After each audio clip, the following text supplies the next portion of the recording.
ਸਤਿ ਸ਼੍ਰੀ ਅਕਾਲ ਜੀ। ਸਵਾਗਤ ਹੈ ਤੁਹਾਡਾ ਬੋਲ ਪੰਜਾਬੀ ਨੂੰ ਤੇ ਦੋਸਤੋ ਬੋਲ ਪੰਜਾਬੀ ਨੂੰ ਤੇ ਪੰਦਰਵਾੜੇ ਦਾ ਪ੍ਰੋਗਰਾਮ ਜਿਸ ਦੇ ਵਿੱਚ ਅਸੀਂ ਇਮੀਗ੍ਰੇਸ਼ਨ ਦੇ ਨਾਲ ਸੰਬੰਧਿਤ ਤੁਹਾਡੇ ਜਿਹੜੇ ਸਵਾਲ ਹੁੰਦੇ ਨੇ ਉਹਨਾਂ ਬਾਰੇ ਚਰਚਾ ਕਰਦੇ ਨੇ। ਪਿਛਲੀਆਂ 2 ਹਫ਼ਤੇ ਦੇ ਵਿੱਚ ਜਿਹੜੀਆਂ ਅਪਡੇਟਸ ਹੋਈਆਂ ਸੀ ਉਹਦੇ ਬਾਰੇ ਚਰਚਾ ਕਰਦੇ ਆ। ਹਮੇਸ਼ਾ ਸਾਡੀ ਕੋਸ਼ਿਸ਼ ਹੁੰਦੀ ਹੈ ਕਿ ਤੁਹਾਡੇ ਨਾਲ ਜਿਹੜੀਆਂ ਅਪਡੇਟਸ ਨੇ, ਅਪਡੇਟ ਮਤਲਬ ਹੁਣ ਤੱਕ ਦੀਆਂ ਤਾਜ਼ਾ ਅਪਡੇਟ, ਉਹਨਾਂ ਦੀ ਜਾਣਕਾਰੀ ਤੁਹਾਡੇ ਤੱਕ ਪਹੁੰਚਾਈਏ ਕਿਉਂਕਿ ਵੱਖ-ਵੱਖ ਮੀਡੀਆ ਦੇ ਸਾਧਨ ਨੇ ਜਿਨ੍ਹਾਂ ਦੇ ਰਾਹੀਂ ਉਹ ਅਪਡੇਟਸ ਤੁਹਾਡੇ ਤੱਕ ਪਹੁੰਚ ਜਾਂਦੀਆਂ ਨੇ। ਬਹੁਤ ਸਾਰੀਆਂ ਟਿਕਟੋਕਸ ਨੇ, ਬਹੁਤ ਸਾਰੀਆਂ ਇੰਗਲਿਸ਼ ਮੀਡੀਆ, ਆਸਟ੍ਰੇਲੀਆ ਦਾ ਮੀਡੀਆ, ਬਹੁਤ ਸਾਡਾ ਪੰਜਾਬੀ ਭਾਈਚਾਰਾ, ਉਹਨਾਂ ਦਾ ਵੀ ਮੀਡੀਆ, ਉਹ ਵੀ ਯੋਗਦਾਨ ਪਾਉਂਦੇ ਰਹਿੰਦੇ ਨੇ ਕਿ ਤੁਹਾਡੇ ਤੱਕ ਅਪਡੇਟਸ ਹੋਵੇ।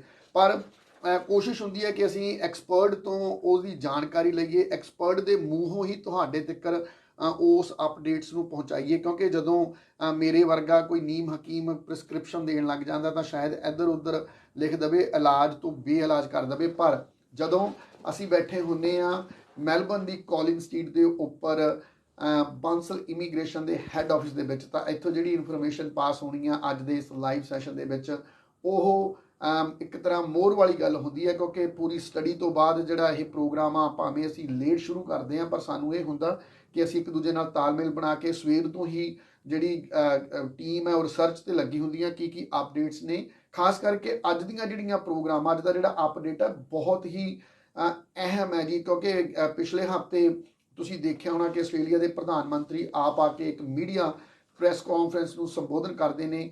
ਜਦੋਂ ਕਿਸੇ ਦੇਸ਼ ਦਾ ਪ੍ਰਧਾਨ ਮੰਤਰੀ ਆਪ ਆ ਕੇ ਮੀਡੀਆ ਕਾਨਫਰੰਸ ਨੂੰ ਆਪਣੀ ਨਵੀਂ ਪ੍ਰਵਾਸ ਨੀਤੀ ਬਾਰੇ ਦੱਸ ਰਿਹਾ ਹੋਵੇ ਤਾਂ ਇਹਦਾ ਮਤਲਬ ਮੁੱਦਾ ਗੰਭੀਰ ਹੈ। ਸੋ ਆਓ ਇਸ ਗੰਭੀਰ ਮੁੱਦੇ ਬਾਰੇ ਚਰਚਾ ਕਰਦੇ ਹਾਂ, ਤੁਹਾਡੇ ਸਾਰੇ ਸਵਾਲਾਂ ਦੇ ਜਵਾਬ ਵੀ ਲਵਾਂਗੇ।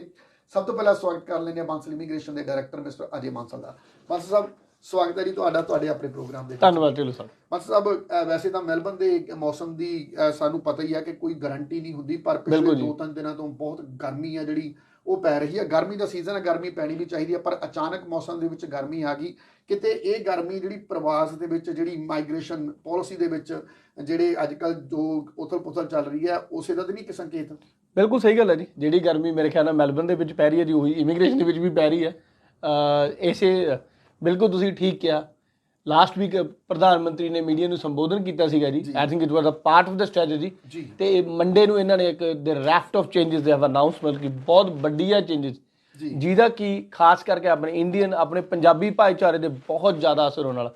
ਤੇ ਅੱਜ ਵਾਲੇ ਪ੍ਰੋਗਰਾਮ 'ਚ ਆਪਾਂ ਉਸੇ ਦੇ, ਜਿਵੇਂ ਤੁਸੀਂ ਬਿਲਕੁਲ ਠੀਕ ਕਿਹਾ, ਅਸੀਂ ਵੀ ਟਿਕਟੋਕ ਦੇ ਸ਼ਾਰਟ ਵੀਡੀਓ ਪਾਉਂਦੇ ਰਹਿੰਦੇ ਹਾਂ, ਪਰ ਉਹ 'ਚ ਉਹਨਾਂ ਲੈਬੋਰੇਟਰੀ ਉਨੀ ਡਿਟੇਲ ਦੇ ਵਿੱਚ ਨਹੀਂ ਦੱਸਿਆ ਜਾਂਦਾ ਜਿੰਨਾ ਆਪਾਂ ਅੱਜ ਪ੍ਰੋਗਰਾਮ ਦੇ ਵਿੱਚ ਆਪਣੇ ਸਰੋਤੇ ਦੇ ਦਰਸ਼ਕਾਂ ਨੂੰ ਦੱਸਾਂਗੇ ਜੀ। ਤਾਂ ਜੇ ਤੁਸੀਂ ਵੀ ਸੁਣ ਰਹੇ ਹੋ, ਆਈ ਥਿੰਕ ਇਟਸ ਗੁੱਡ ਕੀ, ਕਿਉਂਕਿ the boys and we have done a lot of research, we have put a whole day to it. ਤੇ ਇਹਦੇ ਵਿੱਚ ਜਿਹੜੇ ਕੀ ਪੁਆਇੰਟਸ ਨੇ, ਜਿਹੜੇ ਬੇਸਿਕਲੀ ਇਹਨਾਂ ਨੇ ਜਿਹੜੇ ਮੰਡੇ ਨੂੰ ਪ੍ਰੈਸ ਕਾਨਫਰੰਸ ਕੀਤੀ ਹੈ, ਜਿਹੜਾ ਇਹਨੇ ਪੇਪਰ ਰਿਲੀਜ਼ ਕੀਤਾ ਕਿ ਵਾਟ ਆਰ ਦੇ ਗੋਣਾ ਡੂ ਐਂਡ ਵੈਨ ਦੇ ਗੋਣਾ ਡੂ ਇਟ, ਤਾਂ ਉਹਦੇ ਬਾਰੇ ਆਪਾਂ ਪੂਰੀ ਡਿਟੇਲ ਦੇ ਵਿੱਚ ਗੱਲ ਕਰਾਂਗੇ ਜੀ ਅੱਜ।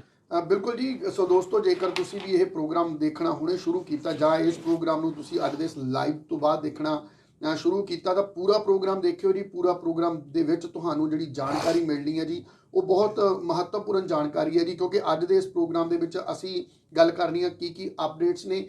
ਜਿਹੜੀ ਇਹ ਪਾਲਿਸੀ ਆ, ਇਸ ਨੂੰ ਇੰਨੇ ਗੰਭੀਰ ਤਰੀਕੇ ਦੇ ਨਾਲ, ਇੰਨੇ ਸੀਰੀਅਸਲੀ ਸਾਨੂੰ ਦੇਖਣ ਦੀ ਕੀ ਲੋੜ ਹੈ ਜੀ। ਕੀ ਆਉਣ ਵਾਲਾ ਸਮਾਂ ਜਿਹੜਾ ਉਹ ਆਸਟ੍ਰੇਲੀਆ ਦੇ ਵਿੱਚ ਰਹਿਣਾ ਇੱਕ ਸੁਪਨੇ ਵਾਂਗੂ ਹੋ ਜਾਊਗਾ? ਕੀ ਜਿਹੜੇ ਵਿਦਿਆਰਥੀ ਆ ਉਹਨਾਂ ਦਾ ਭਵਿੱਖ ਹੁਣ ਸਾਨੂੰ ਹਨੇਰੇ ਵੱਲ ਜਾਂਦਾ ਦਿਖ ਰਿਹਾ, ਜਾਂ ਸਾਡੇ ਕੋਲੇ ਜਿਹੜੇ ਇਸ ਵਕਤ ਵਿਦਿਆਰਥੀ ਨੇ ਉਹਨਾਂ ਦੀਆਂ ਕੋਲੇ ਕੀ ਆਪਸ਼ਨਸ ਨੇ? ਹੋਰ ਬਹੁਤ ਸਾਰੇ ਅਜਿਹੇ ਸਵਾਲ ਨੇ ਜਿਨ੍ਹਾਂ ਦੀ ਅਸੀਂ ਅੱਜ ਚਰਚਾ ਕਰਨੀ ਹੈ। ਤੁਸੀਂ ਇਹ ਪ੍ਰੋਗਰਾਮ ਨੂੰ ਸ਼ੇਅਰ ਕਰੋ ਜੀ ਤਾਂ ਕਿ ਅੱਗੇ ਤੁਹਾਡੇ ਜਿਹੜੇ ਦੋਸਤ ਨੇ ਉਹਨਾਂ ਨੂੰ ਵੀ ਜਾਣਕਾਰੀ ਮਿਲ ਸਕੇ। ਜੇਕਰ ਤੁਹਾਡੇ ਸਵਾਲ ਨੇ ਤਾਂ ਤੁਸੀਂ ਸਾਨੂੰ ਇਸ ਚੱਲਦੇ ਪ੍ਰੋਗਰਾਮ ਦੇ ਵਿੱਚ ਲਾਈਵ ਪੁੱਛ ਸਕਦੇ ਹੋ ਵਧੇਰੇ ਜਾਣਕਾਰੀ ਦੇ ਲਈ, ਕਿਉਂਕਿ ਇਸ ਵਕਤ ਆਪਣਾ ਬਸ ਸਭ ਜਿਵੇਂ ਨਾ ਪੈਨਿਕ ਬਾਏ ਹੋ ਜਾਂਦਾ ਹੁੰਦਾ ਜਦੋਂ ਕੋਵਿਡ ਆਇਆ, ਕੋਈ ਬਿਮਾਰੀ ਆ ਗਈ, ਪੈਨਿਕ ਬਾਏ ਹੋ ਗਿਆ, ਕੋਲਸ ਵੂਲਵਰਥ ਦੀ ਸ਼ੈਲਫਾਂ ਤੋਂ ਸਮਾਨ ਮੁੱਕ ਗਿਆ। ਮੈਨੂੰ ਲੱਗਦਾ ਇਸ ਵੇਲੇ ਪੈਨਿਕ ਜਿਹੜੀ ਸਥਿਤੀ ਉਹ ਵੀ ਬਣੀ ਹੋਈ ਹੈ ਜੀ, ਖਾਸ ਤੌਰ ਤੇ ਜਿਹੜੇ ਲਾਈਨਾਂ 'ਚ ਲੱਗੇ ਹੋਏ ਨੇ। ਲਾਈਨਾਂ 'ਚ ਲੱਗਣਾ ਸਵੇਰ ਤੋਂ ਬਾਂਸਲ ਸਾਹਿਬ ਹੁਣੀ ਬਿਜ਼ੀ ਨੇ, ਜਦੋਂ ਦੀ ਮੈਨੂੰ ਲੱਗਦਾ ਉਹ ਪ੍ਰੈਸ ਕਾਨਫਰੰਸ ਸਾਹਮਣੇ। ਬਿਲਕੁਲ ਸਹੀ ਗੱਲ ਹੈ। ਹਾਲਾਂਕਿ ਆਪਾਂ ਪਿਛਲੇ ਪ੍ਰੋਗਰਾਮ ਦੇ ਵਿੱਚ ਵੀ ਗੱਲ ਕਰ ਰਹੇ ਸੀ ਕਿ ਐਕਸਪੈਕਟ ਕਰ ਰਹੇ ਹਾਂ ਕਿ ਕੁਝ ਇਸ ਤਰ੍ਹਾਂ ਦਾ ਹੋਣ ਵਾਲਾ। ਸੋ ਬਾਂਸਲ ਸਾਹਿਬ, ਇਸੇ ਗੱਲ ਤੋਂ ਹੀ ਸ਼ੁਰੂ ਕਰ ਲਈਏ ਜੀ, ਕੀ ਜਿਹੜੀਆਂ ਮੇਜਰ ਅਪਡੇਟਸ ਨੇ? ਪਹਿਲੀ ਅਪਡੇਟ ਤਾਂ ਇਹੀ ਹੈ ਜੀ ਕਿ ਜਿਵੇਂ ਤੁਸੀਂ ਕਿਹਾ, ਟਾਈਮਿੰਗ ਆਪਾਂ ਐਕਸਪੈਕਟ ਕਰ ਰਹੇ ਸੀਗੇ, ਪਰ ਆਪਾਂ ਐਕਸਪੈਕਟ ਕਰ ਰਹੇ ਸੀਗੇ ਅਰਲੀ ਜਨਵਰੀ ਦੇ ਵਿੱਚ ਜੀ। ਤਾਂ seriously it doesn't make any sense ਵੀ ਛੁੱਟੀਆਂ ਤੋਂ ਪਹਿਲਾਂ ਇਹ ਅਨਾਉਂਸਮੈਂਟਾਂ ਕਰਨ ਦਾ ਜਿਹੜੇ ਕਿ ਅਗਲੇ ਮਹੀਨੇ ਇੰਪਲੀਮੈਂਟ ਹੋਣੀਆਂ ਨੇ, ਇਹਨਾਂ ਦਾ ਕੀ ਪਰਪਸ ਸੀ? ਮੇਬੀ ਇਹ ਪੈਨਿਕ ਹੀ ਕ੍ਰੀਏਟ ਕਰਨਾ ਚਾਹੁੰਦੇ ਸੀਗੇ ਜੀ। ਤਾਂ ਹੁਣੀ ਜਿਹੜੀ ਮੰਡੇ ਨੂੰ ਹੋਈ ਹੈ ਤਾਂ ਉਹਦੇ ਵਿੱਚ ਕਲੀਅਰ ਓਨੀਲ ਨੇ, ਇਮੀਗ੍ਰੇਸ਼ਨ ਮਿਨਿਸਟਰ ਨੇ ਕਿਹਾ ਕਿ they have announce some steps ਕਿ ਵੀ ਆਸਟ੍ਰੇਲੀਆ ਦਾ ਬ੍ਰੋਕਨ ਇਮੀਗ੍ਰੇਸ਼ਨ ਸਿਸਟਮ ਆ ਉਹਦੇ ਲਈ ਇਹਨਾਂ ਨੇ ਕੁਝ ਸਟੈਪਸ ਅਨਾਊਂਸ ਕੀਤੇ ਨੇ just so that he start working for Australians again. ਤੇ ਉਹਦੇ ਲਈ ਸਭ ਤੋਂ ਵੱਡਾ ਮੇਜਰ ਜਿਹੜਾ ਸਾਰੀ ਸਟ੍ਰੈਟਜੀ ਦਾ ਇੱਕ ਮਤਲਬ ਕਿ ਕੀ ਪੁਆਇੰਟ ਇਹ ਹੈ ਜੀ, so that people can not be stay here permanently temporary. Basically permanent temporaries ਇਹਨਾਂ ਟਰਮ ਯੂਜ਼ ਕੀਤੀ ਆ। ਤਾਂ ਬੇਸਿਕਲੀ ਜਿਹੜੇ ਉਰੇ ਬੰਦੇ ਟੈਂਪਰੇਰੀ ਵੀਜ਼ਿਆਂ ਦੇ ਉੱਤੇ ਬਹੁਤ ਲੰਬੇ ਸਮੇਂ ਤੋਂ ਰਹਿ ਰਹੇ ਨੇ ਜੀ, ਤਾਂ ਇਹ ਉਹਨਾਂ ਨੂੰ ਟਾਰਗੇਟ ਕਰ ਰਹੇ ਨੇ ਤੇ ਉਹਨਾਂ ਦੀ ਗਿਣਤੀ ਘਟਾਉਣਾ ਚਾਹੁੰਦੇ ਨੇ ਜੀ। ਤੇ ਜਿਹੜੀ ਆਸਟ੍ਰੇਲੀਆ ਦੀ ਮਾਈਗ੍ਰੇਸ਼ਨ ਪਾਲਿਸੀ ਆ ਜੀ, ਤਾਂ ਬੇਸਿਕਲੀ ਉਹਨਾਂ ਦਾ ਟਾਰਗੇਟ ਇਹ ਹੈ, ਲਾਸਟ ਈਅਰ ਜਿਹੜੀ ਇਹਨਾਂ ਦਾ ਮਾਈਗ੍ਰੇਸ਼ਨ ਨੰਬਰ ਸੀਗੇ ਜੀ ਉਹ 5,10,000 ਸੀਗੇ ਜੀ। 5,10,000 ਇਹਨਾਂ ਨੇ ਵੀਜ਼ਾ ਗ੍ਰਾਂਟ ਕੀਤਾ ਤੇ ਟੈਂਪਰੇਰੀ 5,10,000 ਬੰਦਾ ਆਸਟ੍ਰੇਲੀਆ ਦੇ ਵਿੱਚ ਆਇਆ। ਹੁਣ ਇਹ ਚਾਹੁੰਦੇ ਨੇ ਕਿ ਜਿਹੜਾ ਐਵਰੀ ਈਅਰ ਦਾ ਨੰਬਰ ਆ ਉਹ 5,10,000 ਤੋਂ ਘਟ ਕੇ 2025 ਤੱਕ 2.5 ਲੱਖ ਰਹਿ ਜੇ, ਸਿਰਫ ਹਾਫ ਹੋ ਜੇ, which is a very very bold statement from the government and the department and ਮੇਰੇ ਖਿਆਲ ਨਾਲ ਆਈ ਡੋਨਟ ਨੋ, ਮੈਨੂੰ ਲੱਗਦਾ ਜਲਦੀ ਕਰੋਨਾ ਦਾ ਟਾਈਮ ਭੁੱਲ ਗਏ ਨੇ ਜੀ। ਤੇ I think they want to bring back, I don't think they gonna moving Australia forward, I think they are bringing Australia backward to corona time. ਤੇ ਇਹਦੇ ਲਈ ਇਹਨਾਂ ਨੇ ਕੁਝ ਸਟ੍ਰੈਟਜੀ ਅਨਾਊਂਸ ਕੀਤੀਆਂ ਨੇ ਜਿਹਦੇ ਬਾਰੇ ਆਪਾਂ ਡਿਸਕਸ ਕਰ ਰਹੇ ਜੀ। ਬਿਲਕੁਲ ਜੀ, ਇੱਕ ਵੱਡਾ ਜਿਹੜੀ ਇਹ ਸਟੇਟਮੈਂਟ ਹੈ ਜੀ, ਇੱਕ ਵੱਡਾ ਕਦਮ ਹੈ ਜੀ, ਕਿਉਂਕਿ ਬੰਸ ਸਾਹਿਬ ਲਗਭਗ ਉਸ ਅੰਕੜਿਆਂ ਨੂੰ ਤੁਸੀਂ ਦੱਸਿਆ ਕਿ 5 ਤੋਂ 2.5 ਲੱਖ ਕਰ ਦੇਣਾ, 5,10,000 ਤੋਂ, ਹਾਂਜੀ 5,10,000 ਤੋਂ 2.5 ਲੱਖ ਤੱਕ ਜਿਹੜੀ ਉਹ ਕੱਟ ਆਫ ਕਰ ਦੇਣਾ ਜੀ। ਮੈਨੂੰ ਲੱਗਦਾ ਜੀ ਕਿ ਜਿਵੇਂ ਤੁਸੀਂ ਕਹਿ ਰਹੇ ਹੋ ਕਿ ਬੈਕਵਰਡ ਵੱਲੀ ਜ਼ਿਆਦਾ ਦੇ ਰਹੇ ਨੇ, ਪਰ ਦੋਸਤੋ ਕਿਹਾ ਜਾਂਦਾ ਕਿ ਜੇਕਰ ਜਿਹੜਾ ਮਾੜਾ ਸਮਾਂ ਉਹ ਚੱਲ ਰਿਹਾ, ਜੇ ਚੰਗਾ ਨਹੀਂ ਰਿਹਾ ਤਾਂ ਮਾੜਾ ਵੀ ਨਹੀਂ ਰਹਿਣਾ। ਮੈਨੂੰ ਲੱਗਦਾ ਮਾਨਸਾ ਸਾਹਿਬ ਇਹਨਾਂ ਨੂੰ ਫੇਰ ਸੁਧਾਰ ਜਿਹੜੇ ਕਰਨੇ ਪੈਣਗੇ ਜੀ, ਪਰ ਫਿਲਹਾਲ ਦੀ ਘੜੀ ਜਿਹੜੀਆਂ ਤਾਜ਼ਾ ਅਪਡੇਟਸ ਨੇ ਉਹ ਇਹੀ ਨੇ ਜੀ। ਬਸ ਅਗਲੇ ਗੱਲ ਕਰ ਲਈਏ ਜੀ TSS 482, ਇਹਦੇ ਬਾਰੇ ਆਪਣੇ ਕੋਲ ਜਿਹੜੀਆਂ ਨਵੀਆਂ ਸਟ੍ਰੈਟਜੀ, ਨਵੇਂ ਪਲਾਨ ਨੇ ਉਹ ਕੀ ਨੇ ਜੀ? TSS ਵੀਜ਼ੇ ਦੇ ਵਿੱਚ ਇਹਨਾਂ ਨੇ ਜੀ TSS 482 ਵੀਜ਼ਾ ਹੁੰਦਾ ਜਿਹਦੇ ਵਿੱਚ EMPLOYER ਸਪਾਂਸਰ ਕਰ ਸਕਦੇ ਨੇ ਜੀ। ਇਹ ਅਸੀਂ ਪਿਛਲੀ ਇੰਟਰਵਿਊ ਦੱਸਿਆ ਸੀ, ਇਹਦੇ ਨੰਬਰ ਇਹ ਦਿਨੋਂ ਦਿਨ ਵਧਾ ਰਹੇ ਨੇ ਤੇ they are more focused on EMPLOYER sponsor visa. At the same time they are actually empowering the employees as well। ਤਾਂ basically they are trying to create a balance ਕਿ EMPLOYER ਤੇ EMPLOYEE ਇੱਕ ਪਰਫੈਕਟ ਬੈਲੈਂਸ ਦੇ ਵਿੱਚ ਰਹਿਣ ਦੀ। ਤਾਂ ਉਹਨਾਂ lines ਦੇ ਉੱਤੇ ਇਹਨਾਂ ਨੇ ਜਿਹੜਾ ਕਿਸਮਤ ਆ ਜੀ, ਜਿਹੜੀ minimum threshold temporary skilled migration income threshold ਆ ਜੀ, ਉਹ 53,900 ਤੋਂ ਵਧਾ ਕੇ 70,000 ਕਰ ਦਿੱਤਾ ਜੀ। ਤੇ ਇਹ ਆਲਰੇਡੀ ਜਿਵੇਂ ਸਾਡੇ ਸਰੋਤੇ ਦਰਸ਼ਕ ਜਾਣਦੇ ਨੇ ਇਹ ਇੰਪਲੀਮੈਂਟ ਹੋ ਚੁੱਕਿਆ ਜੀ। It's part of the long term strategy that they want to do it. ਇਸ ਤੋਂ ਇਲਾਵਾ ਇਹਨਾਂ ਨੇ ਕਿਹਾ ਜੀ ਲੇਟ 2024, ਤਾਂ ਬੇਸਿਕਲੀ ਮੇਰੇ ਖਿਆਲ ਨਾਲ ਅਗਲੇ ਸਾਲ ਆਫਟਰ ਜੁਲਾਈ ਇਹ ਨਵਾਂ ਪਾਥਵੇ ਲੈ ਕੇ ਆ ਰਹੇ ਨੇ। 482 TSS ਵੀਜ਼ਾ ਖਤਮ ਹੋ ਜਾਊਗਾ ਜੀ ਤੇ ਉਹਨੂੰ ਤਿੰਨ ਪਾਥਵੇ ਦੇ ਵਿੱਚ ਵੰਡ ਦਿੱਤਾ ਜਾਊਗਾ। ਤਾਂ ਉਹਦੇ ਵਿੱਚ ਪਹਿਲਾ ਪਾਥਵੇ ਹੈ ਜੀ ਸਪੈਸ਼ਲਿਸਟ ਸਕਿਲਡ ਪਾਥਵੇ, ਦੂਸਰਾ ਹੈਗਾ ਜੀ ਕੋਰ ਸਕਿਲ ਪਾਥਵੇ ਜਿਹੜਾ, ਤੇ ਤੀਸਰਾ ਹੈਗਾ ਜੀ ਲੋ ਸਕਿਲ ਪਾਥਵੇ। ਜਿਹੜਾ ਸਪੈਸ਼ਲਿਸਟ ਸਕਿਲਸ ਪਾਥਵੇ ਹੈ ਜੀ ਉਹਦੇ ਵਿੱਚ 1 ਲੱਖ, ਜੇ ਤੁਹਾਡੀ ਇਨਕਮ ਤੁਸੀਂ ਲੇਬਰ ਟ੍ਰੇਡੀ ਜਾਂ ਮਸ਼ੀਨ ਆਪਰੇਟਰ ਵਾਲੀ ਕੈਟਾਗਰੀ ਦੇ ਵਿੱਚ ਨਹੀਂ ਆਉਂਦੇ ਤੇ ਤੁਹਾਡੀ ਇਨਕਮ 1,35,000 ਤੋਂ ਜ਼ਿਆਦਾ, ਤਾਂ ਤੁਸੀਂ ਉਸ ਪਾਥਵੇ ਦੇ ਥਰੂ ਬਿਨਾਂ ਕਿਸੇ ਸਕਿਲ ਆਕੂਪੇਸ਼ਨ ਲਿਸਟ ਦੀ ਹੈਲਪ ਲਿੱਤੇ ਤੁਸੀਂ ਆਪਣੀ PR ਪਾ ਸਕੋਗੇ। ਦੂਸਰਾ ਹੈਗਾ ਜੀ ਕੋਰ ਸਕਿਲ ਪਾਥਵੇ। ਇਹਦੇ ਲਈ ਇੱਕ ਨਵੀਂ ਲਿਸਟ ਆ ਰਹੀ ਹੈ, ਕੋਰ ਸਕਿਲ ਪਾਥਵੇ ਲਿਸਟ। ਜੇ ਤੁਸੀਂ ਉਹ ਲਿਸਟ ਦੇ ਵਿੱਚ ਫਾਲੋ ਕਰਦੇ ਹੋ ਤਾਂ ਤੁਹਾਡੀ ਇਨਕਮ 70,000 ਤੋਂ ਲੈ ਕੇ 1,35,000 ਦੇ ਵਿੱਚ ਆ, ਤਾਂ ਵੀ ਤੁਸੀਂ EMPLOYER ਸਪਾਂਸਰਸ਼ਿਪ ਦੇ ਥਰੂ PR ਪਾ ਸਕੋਗੇ। ਉਸ ਤੋਂ ਬਾਅਦ ਤੀਸਰੇ ਬਾਰੇ ਜਿਹਦੇ ਬਾਰੇ ਜ਼ਿਆਦਾ ਇਨਫੋਰਮੇਸ਼ਨ ਨਹੀਂ ਹੈਗੀ, ਉਹਦੇ ਲੋ ਸਕਿਲ ਲੇਬਰ ਟ੍ਰੇਡ ਪਾਥ, ਉਹਨਾਂ ਦੇ ਲਈ ਵੀ ਇੱਕ ਸਪੈਸ਼ਲ ਪਾਥਵੇ ਬਣਾਇਆ ਜਾਊਗਾ ਜੀ।